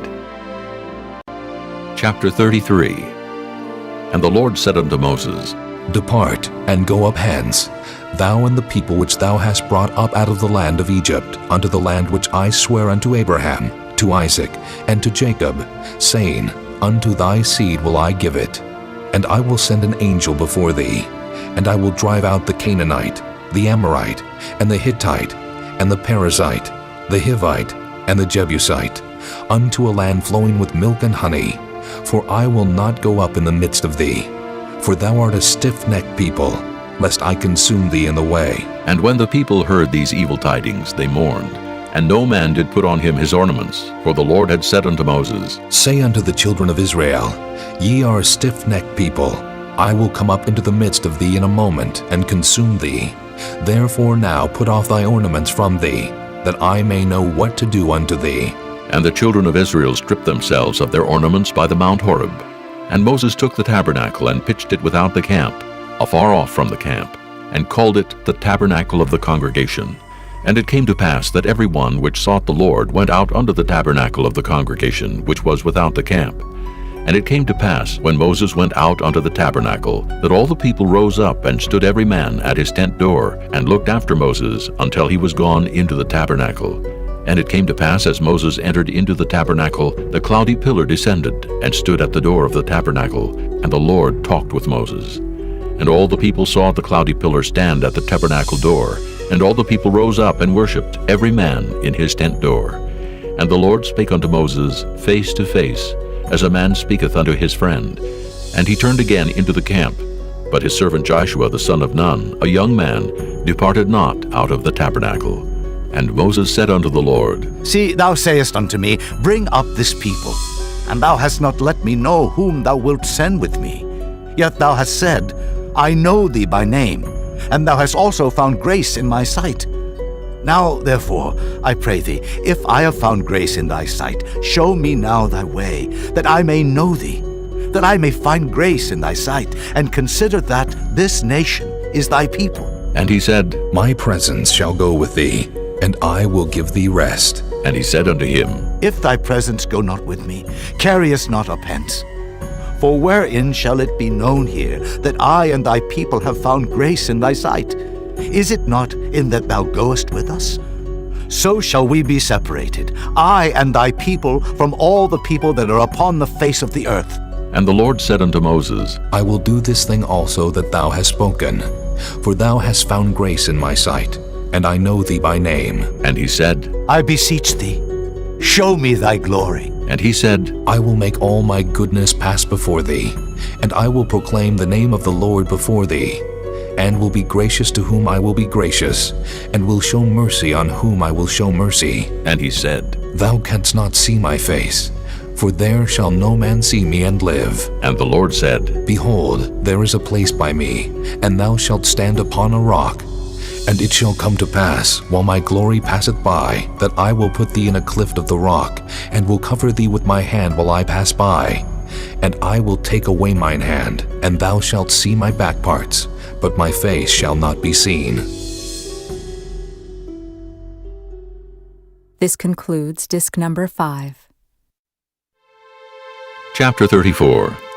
And the Lord said unto Moses, Hew thee 2 tables of stone like unto the first, and I will write upon these tables the words that were in the first tables which thou breakest. And be ready in the morning, and come up in the morning unto Mount Sinai, and present thyself there to me in the top of the mount. And no man shall come up with thee, neither let any man be seen throughout all the mount, neither let the flocks nor herds feed before that mount. And he hewed 2 tables of stone like unto the first. And Moses rose up early in the morning, and went up unto Mount Sinai, as the Lord had commanded him, and took in his hand the 2 tables of stone. And the Lord descended in the cloud, and stood with him there, and proclaimed the name of the Lord. And the Lord passed by before him, and proclaimed, The Lord God, merciful and gracious, long-suffering and abundant in goodness and truth, keeping mercy for thousands, forgiving iniquity and transgression and sin, and that will by no means clear the guilty, visiting the iniquity of the fathers upon the children, and upon the children's children, unto the 3rd and to the 4th generation. And Moses made haste, and bowed his head toward the earth, and worshipped. And he said, If now I have found grace in thy sight, O Lord, let my Lord, I pray thee, go among us, for it is a stiff-necked people. And pardon our iniquity and our sin, and take us for thine inheritance. And he said, Behold, I make a covenant. Before all thy people I will do marvels, such as have not been done in all the earth, nor in any nation. And all the people among which thou art shall see the work of the Lord, for it is a terrible thing that I will do with thee. Observe thou that which I command thee this day. Behold, I drive out before thee the Amorite, and the Canaanite, and the Hittite, and the Perizzite, and the Hivite, and the Jebusite. Take heed to thyself, lest thou make a covenant with the inhabitants of the land whither thou goest, lest it be for a snare in the midst of thee. But ye shall destroy their altars, break their images, and cut down their groves. For thou shalt worship no other God, for the Lord, whose name is jealous, is a jealous God, lest thou make a covenant with the inhabitants of the land, and they go a-whoring after their gods, and do sacrifice unto their gods, and one call thee, and thou eat of his sacrifice. And thou take of their daughters unto thy sons, and their daughters go a-whoring after their gods, and make thy sons go a-whoring after their gods. Thou shalt make thee no molten gods. The feast of unleavened bread shalt thou keep. 7 days thou shalt eat unleavened bread, as I commanded thee in the time of the month Abib. For in the month Abib thou camest out from Egypt. All that openeth the matrix is mine, and every firstling among thy cattle, whether ox or sheep that is male. But the firstling of an ass thou shalt redeem with a lamb, and if thou redeem him not, then shalt thou break his neck. All the firstborn of thy sons thou shalt redeem, and none shall appear before me empty. 6 days thou shalt work, but on the 7th day thou shalt rest. In earing time and in harvest thou shalt rest. And thou shalt observe the feast of weeks, of the firstfruits of wheat harvest, and the feast of ingathering at the year's end.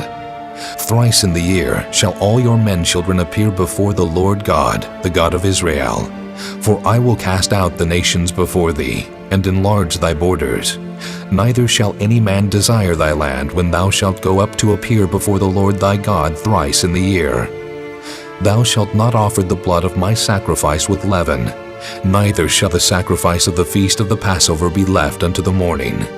The first of the firstfruits of thy land thou shalt bring unto the house of the Lord thy God. Thou shalt not see the kid in his mother's milk. And the Lord said unto Moses, Write thou these words, for after the tenor of these words I have made a covenant with thee and with Israel. And he was there with the Lord 40 days and 40 nights. He did neither eat bread nor drink water, and he wrote upon the tables the words of the covenant, the 10 commandments. And it came to pass, when Moses came down from Mount Sinai with the 2 tables of testimony in Moses' hand, when he came down from the mount, that Moses wist not that the skin of his face shone while he talked with him. And when Aaron and all the children of Israel saw Moses, behold, the skin of his face shone, and they were afraid to come nigh him. And Moses called unto them, and Aaron and all the rulers of the congregation returned unto him, and Moses talked with them. And afterward all the children of Israel came nigh, and he gave them in commandment all that the Lord had spoken with him in Mount Sinai. Until Moses had done speaking with them, he put a veil on his face. But when Moses went in before the Lord to speak with him, he took the veil off until he came out. And he came out and spake unto the children of Israel that which he was commanded. And the children of Israel saw the face of Moses, that the skin of Moses' face shone. And Moses put the veil upon his face again, until he went in to speak with him. Chapter 35. And Moses gathered all the congregation of the children of Israel together, and said unto them, These are the words which the Lord hath commanded, that ye should do them. 6 days shall work be done, but on the 7th day there shall be to you an holy day, a Sabbath of rest to the Lord. Whosoever doeth work therein shall be put to death. Ye shall kindle no fire throughout your habitations upon the Sabbath day. And Moses spake unto all the congregation of the children of Israel, saying, This is the thing which the Lord commanded, saying, Take ye from among you an offering unto the Lord. Whosoever is of a willing heart, let him bring it, an offering of the Lord, gold and silver and brass and blue and purple and scarlet and fine linen and goat's hair and ram's skins dyed red and badger's skins and shittim wood and oil for the light and spices for anointing oil and for the sweet incense and onyx stones and stones to be set for the ephod and for the breastplate.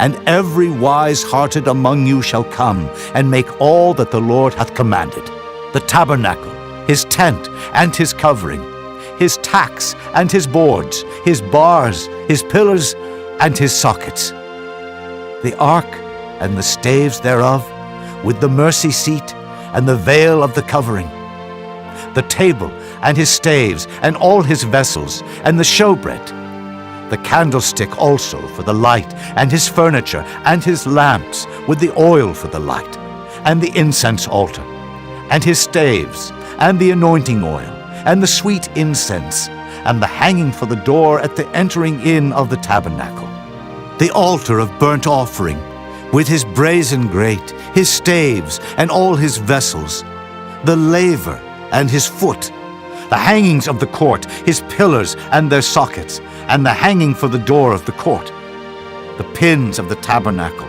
and the pins of the court, and their cords, the cloths of service to do service in the holy place, the holy garments for Aaron the priest, and the garments of his sons to minister in the priest's office. And all the congregation of the children of Israel departed from the presence of Moses, and they came, every one whose heart stirred him up, and every one whom his spirit made willing, and they brought the Lord's offering to the work of the tabernacle of the congregation, and for all his service, and for the holy garments. And they came, both men and women, as many as were willing-hearted, and brought bracelets and earrings and rings and tablets, all jewels of gold. And every man that offered an offering of gold unto the Lord. And every man with whom was found blue and purple and scarlet and fine linen and goat's hair and red skins of rams and badger skins brought them. Every one that did offer an offering of silver and brass brought the Lord's offering, and every man with whom was found shittim wood for any work of the service brought it. And all the women that were wise-hearted did spin with their hands, and brought that which they had spun, both of blue and of purple and of scarlet, and of fine linen. And all the women whose hearts stirred them up in wisdom spun goat's hair. And the rulers brought onyx stones, and stones to be set for the ephod and for the breastplate, and spice and oil for the light, and for the anointing oil, and for the sweet incense. The children of Israel brought a willing offering unto the Lord, every man and woman whose heart made them willing to bring for all manner of work, which the Lord had commanded to be made by the hand of Moses. And Moses said unto the children of Israel, See, the Lord hath called by name Bezaleel, the son of Uri, the son of Hur, of the tribe of Judah. And he hath filled him with the Spirit of God, in wisdom, in understanding, and in knowledge, and in all manner of workmanship, and to devise curious works, to work in gold, and in silver, and in brass, and in the cutting of stones, to set them, and in carving of wood, to make any manner of cunning work. And he hath put in his heart that he may teach both he and Aholiab, the son of Ahisamach, of the tribe of Dan. Them hath he filled with wisdom of heart, to work all manner of work, of the engraver, and of the cunning workman, and of the embroiderer, in blue and in purple, in scarlet and in fine linen, and of the weaver, even of them that do any work, and of those that devise cunning work. Chapter 36. Then wrought Bezaleel and Aholiab, and every wise-hearted man in whom the Lord put wisdom and understanding, to know how to work all manner of work for the service of the sanctuary, according to all that the Lord had commanded. And Moses called Bezaleel and Aholiab, and every wise-hearted man, in whose heart the Lord had put wisdom, even every one whose heart stirred him up to come unto the work to do it. And they received of Moses all the offering which the children of Israel had brought for the work of the service of the sanctuary, to make it withal. And they brought yet unto him free offerings every morning. And all the wise men that wrought all the work of the sanctuary came every man from his work which they made.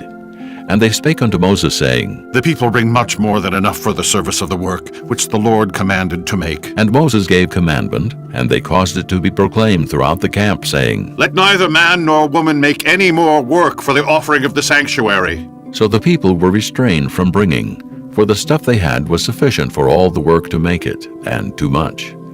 And every wise-hearted man among them that wrought the work of the tabernacle made 10 curtains of fine twined linen, and blue, and purple, and scarlet. With cherubims of cunning work made he them. The length of one curtain was 28 cubits, and the breadth of one curtain 4 cubits. The curtains were all of one size. And he coupled the 5 curtains one unto another, and the other 5 curtains he coupled one unto another. And he made loops of blue on the edge of one curtain from the selvage in the coupling. Likewise he made in the uttermost side of another curtain, in the coupling of the second. 50 loops made he in one curtain, and 50 loops made he in the edge of the curtain, which was in the coupling of the second. The loops held one curtain to another. And he made 50 tacks of gold, and coupled the curtains one unto another with the tacks, so it became one tabernacle. And he made curtains of goat's hair for the tent over the tabernacle. 11 curtains he made them. The length of one curtain was 30 cubits, and 4 cubits was the breadth of one curtain. The 11 curtains were of one size. And he coupled 5 curtains by themselves, and 6 curtains by themselves. And he made 50 loops upon the uttermost edge of the curtain in the coupling. And 50 loops made he upon the edge of the curtain which coupleth the second. And he made 50 tacks of brass to couple the tent together, that it might be one.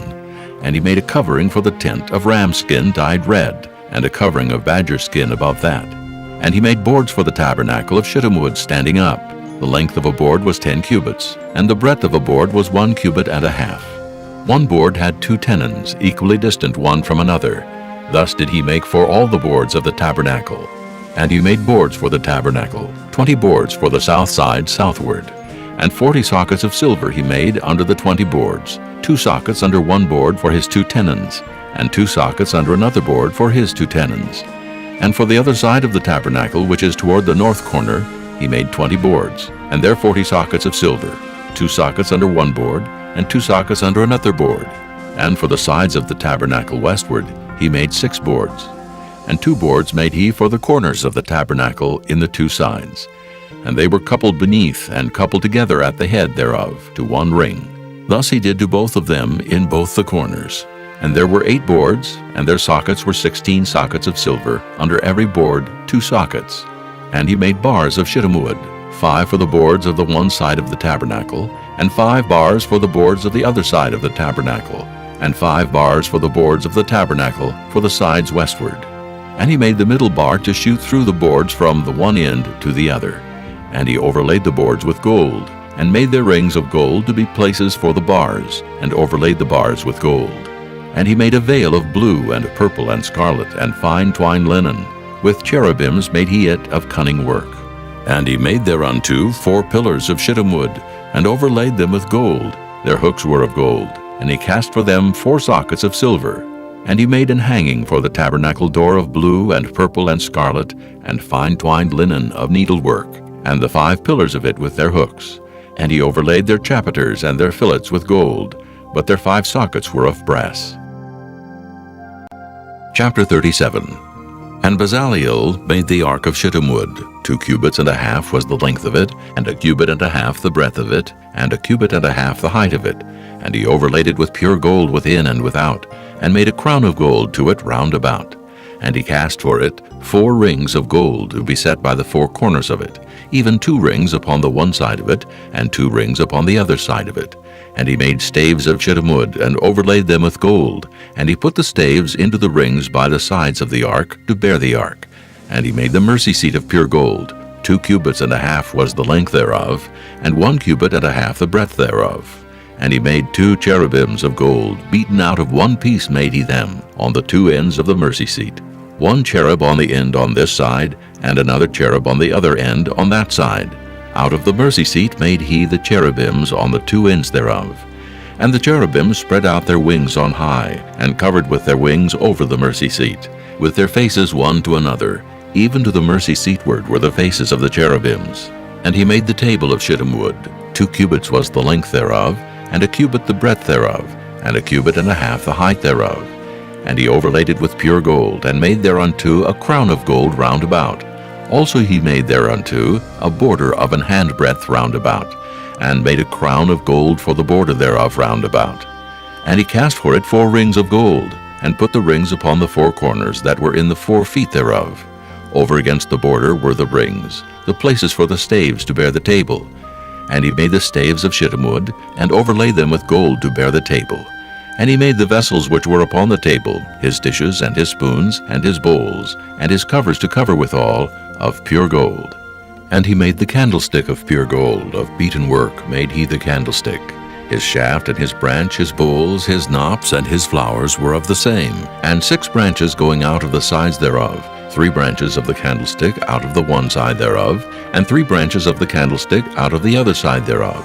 3 bowls made after the fashion of almonds in one branch, a knop and a flower, and 3 bowls made like almonds in another branch, a knop and a flower. So throughout the 6 branches going out of the candlestick. And in the candlestick were 4 bowls made like almonds, his knops and his flowers, and a knop under 2 branches of the same, and a knop under 2 branches of the same, and a knop under 2 branches of the same, according to the 6 branches going out of it. Their knops and their branches were of the same. All of it was one beaten work of pure gold. And he made his 7 lamps and his snuffers, and his snuff dishes of pure gold. Of a talent of pure gold made he it, and all the vessels thereof. And he made the incense altar of shittim wood. The length of it was 1 cubit, and the breadth of it 1 cubit. It was 4 square, and 2 cubits was the height of it. The horns thereof were of the same. And he overlaid it with pure gold, both the top of it, and the sides thereof round about, and the horns of it. Also he made unto it a crown of gold round about. And he made 2 rings of gold for it under the crown thereof, by the 2 corners of it upon the 2 sides thereof, to be places for the staves to bear it withal. And he made the staves of shittim wood, and overlaid them with gold. And he made the holy anointing oil, and the pure incense of sweet spices, according to the work of the apothecary. Chapter 38. And he made the altar of burnt offering of shittim wood. 5 cubits was the length thereof, and 5 cubits the breadth thereof. It was 4 square, and 3 cubits the height thereof. And he made the horns thereof on the 4 corners of it, The horns thereof were of the same, and he overlaid it with brass. And he made all the vessels of the altar, the pots, and the shovels, and the basins, and the flesh hooks, and the fire pans. All the vessels thereof made he of brass. And he made for the altar a brazen grate of network under the compass thereof beneath unto the midst of it. And he cast 4 rings for the 4 ends of the grate of brass, to be places for the staves. And he made the staves of shittim wood, and overlaid them with brass. And he put the staves into the rings on the sides of the altar, to bear it withal. He made the altar hollow with boards. And he made the laver of brass, and the foot of it of brass, of the looking glasses of the women assembling, which assembled at the door of the tabernacle of the congregation. And he made the court. On the south side southward, the hangings of the court were of fine twined linen, 100 cubits. Their pillars were 20, and their brazen sockets 20. The hooks of the pillars and their fillets were of silver. And for the north side the hangings were 100 cubits. Their pillars were 20, and their sockets of brass 20.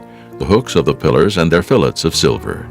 And for the west side were hangings of 50 cubits. Their pillars 10, and their sockets 10. The hooks of the pillars and their fillets of silver. And for the east side eastward 50 cubits. The hangings of the one side of the gate were 15 cubits. Their pillars 3, and their sockets 3. And for the other side of the court gate, on this hand and that hand, were hangings of 15 cubits. Their pillars 3, and their sockets 3. All the hangings of the court round about were of fine twined linen. And the sockets for the pillars were of brass, the hooks of the pillars and their fillets of silver, and the overlaying of their chapiters of silver, and all the pillars of the court were filleted with silver. And the hanging for the gate of the court was needlework of blue and purple and scarlet and fine twined linen, and 20 cubits was the length, and the height and the breadth was 5 cubits, answerable to the hangings of the court. And their pillars were 4, and their sockets of brass 4, their hooks of silver, and the overlaying of their chapiters, and their fillets of silver. And all the pins of the tabernacle, and of the court round about, were of brass. This is the sum of the tabernacle, even of the tabernacle of testimony, as it was counted according to the commandment of Moses for the service of the Levites, by the hand of Ithamar, son to Aaron the priest. And Bezaleel, the son of Uri, the son of Hur, of the tribe of Judah, made all that the Lord commanded Moses. And with him was Aholiab, son of Ahishamach, of the tribe of Dan, an engraver, and a cunning workman, and an embroiderer in blue and in purple, and in scarlet and fine linen. All the gold that was occupied for the work in all the work of the holy place, even the gold of the offering, was 29 talents, and 730 shekels, after the shekel of the sanctuary. And the silver of them that were numbered of the congregation was 100 talents, and 1,760 shekels, after the shekel of the sanctuary. A beka for every man, that is, half a shekel after the shekel of the sanctuary, for every one that went to be numbered from 20 years old and upward, for 600,000 and 3,550 men. And of the 100 talents of silver were cast the sockets of the sanctuary, and the sockets of the veil, 100 sockets of the 100 talents, a talent for a socket. And of the 1,775 shekels he made hooks for the pillars, and overlaid their chapiters, and filleted them. And the brass of the offering was 70 talents, and 2,400 shekels, and therewith he made the sockets to the door of the tabernacle of the congregation, and the brazen altar, and the brazen grate for it, and all the vessels of the altar, and the sockets of the court round about, and the sockets of the court gate, and all the pins of the tabernacle, and all the pins of the court round about. Chapter 39. And of the blue and purple and scarlet they made cloths of service, to do service in the holy place, and made the holy garments for Aaron, as the Lord commanded Moses. And he made the ephod of gold, blue and purple and scarlet, and fine twined linen. And they did beat the gold into thin plates, and cut it into wires, to work it in the blue, and in the purple, and in the scarlet, and in the fine linen, with cunning work. They made shoulder pieces for it, to couple it together. By the 2 edges was it coupled together. And the curious girdle of his ephod that was upon it was of the same, according to the work thereof, of gold, blue, and purple, and scarlet, and fine twined linen, as the Lord commanded Moses. And they wrought onyx stones enclosed in ouches of gold, graven as signets are graven, with the names of the children of Israel. And he put them on the shoulders of the ephod, that they should be stones for a memorial to the children of Israel, as the Lord commanded Moses. And he made the breastplate of cunning work, like the work of the ephod of gold, blue, and purple, and scarlet, and fine twined linen. It was 4 square. They made the breastplate double. A span was the length thereof, and a span the breadth thereof, being doubled. And they set in it 4 rows of stones. The first row was a sardius, a topaz, and a carbuncle. This was the first row. And the second row, an emerald, a sapphire, and a diamond. And the third row, a ligure, an agate, and an amethyst. And the fourth row, a beryl, an onyx, and a jasper. They were enclosed in ouches of gold in their enclosings. And the stones were according to the names of the children of Israel, 12, according to their names, like the engravings of a signet, every one with his name according to the 12 tribes. And they made upon the breastplate chains at the ends of wreathen work of pure gold. And they made 2 ouches of gold, and 2 gold rings, and put the 2 rings in the 2 ends of the breastplate. And they put the 2 wreathen chains of gold in the 2 rings on the ends of the breastplate. And the 2 ends of the 2 wreathen chains they fastened in the 2 ouches, and put them on the shoulder pieces of the ephod before it. And they made 2 rings of gold, and put them on the 2 ends of the breastplate, upon the border of it, which was on the side of the ephod inward. And they made 2 other golden rings, and put them on the 2 sides of the ephod underneath, toward the forepart of it, over against the other coupling thereof, above the curious girdle of the ephod. And they did bind the breastplate by his rings unto the rings of the ephod with a lace of blue, that it might be above the curious girdle of the ephod, and that the breastplate might not be loosed from the ephod, as the Lord commanded Moses. And he made the robe of the ephod of woven work, all of blue, and there was an hole in the midst of the robe, as the hole of an habergeon, with a band round about the hole, that it should not rend. And they made upon the hems of the robe pomegranates of blue, and purple, and scarlet, and twined linen.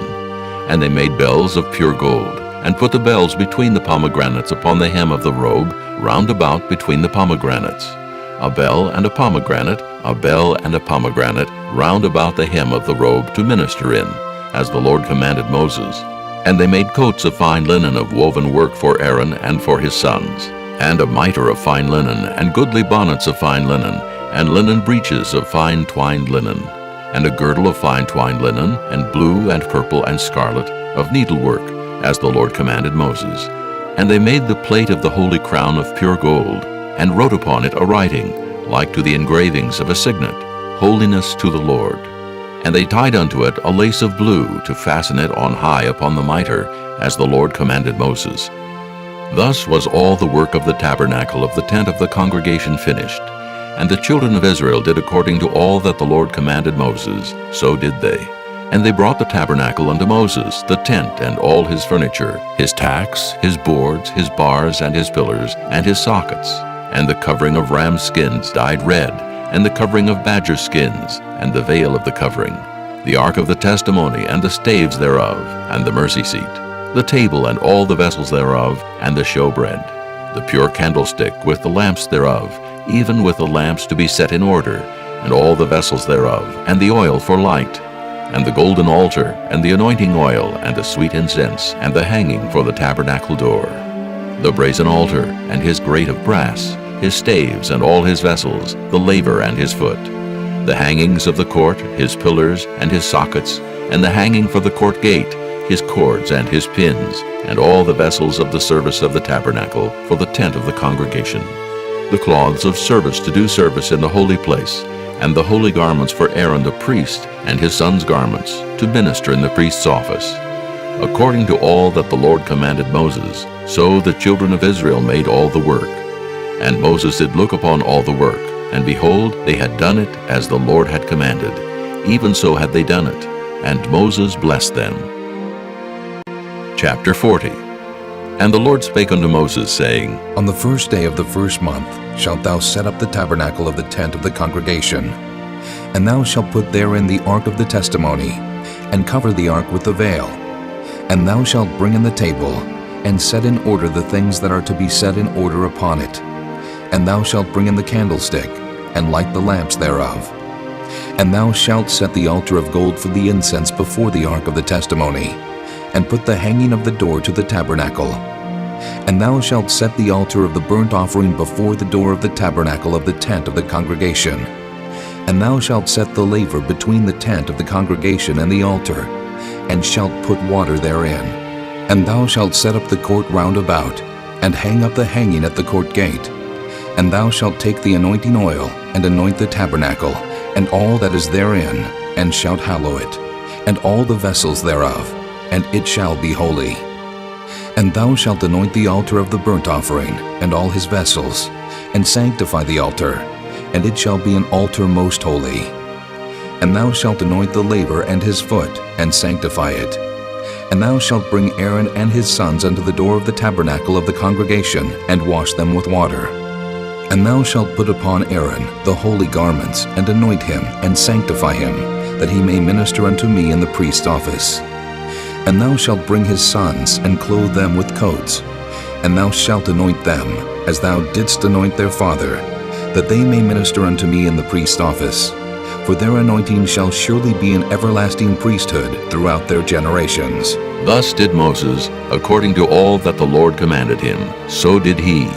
And it came to pass in the first month, in the second year, on the first day of the month, that the tabernacle was reared up. And Moses reared up the tabernacle, and fastened his sockets, and set up the boards thereof, and put in the bars thereof, and reared up his pillars. And he spread abroad the tent over the tabernacle, and put the covering of the tent above upon it, as the Lord commanded Moses. And he took and put the testimony into the ark, and set the staves on the ark, and put the mercy seat above upon the ark.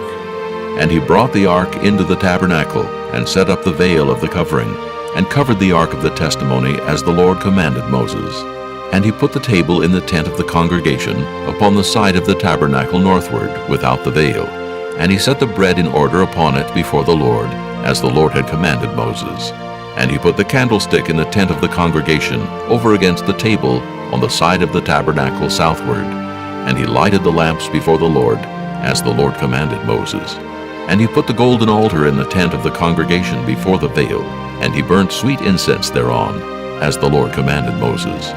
And he set up the hanging at the door of the tabernacle, and he put the altar of burnt offering by the door of the tabernacle of the tent of the congregation, and offered upon it the burnt offering and the meat offering, as the Lord commanded Moses.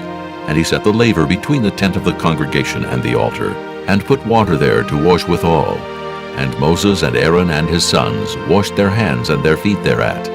When they went into the tent of the congregation, and when they came near unto the altar, they washed as the Lord commanded Moses.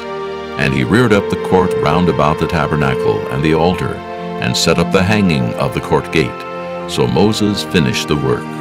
Then a cloud covered the tent of the congregation, and the glory of the Lord filled the tabernacle. And Moses was not able to enter into the tent of the congregation, because the cloud abode thereon, and the glory of the Lord filled the tabernacle. And when the cloud was taken up from over the tabernacle, the children of Israel went onward in all their journeys. But if the cloud were not taken up, then they journeyed not till the day that it was taken up. For the cloud of the Lord was upon the tabernacle by day, and fire was on it by night, in the sight of all the house of Israel throughout all their journeys.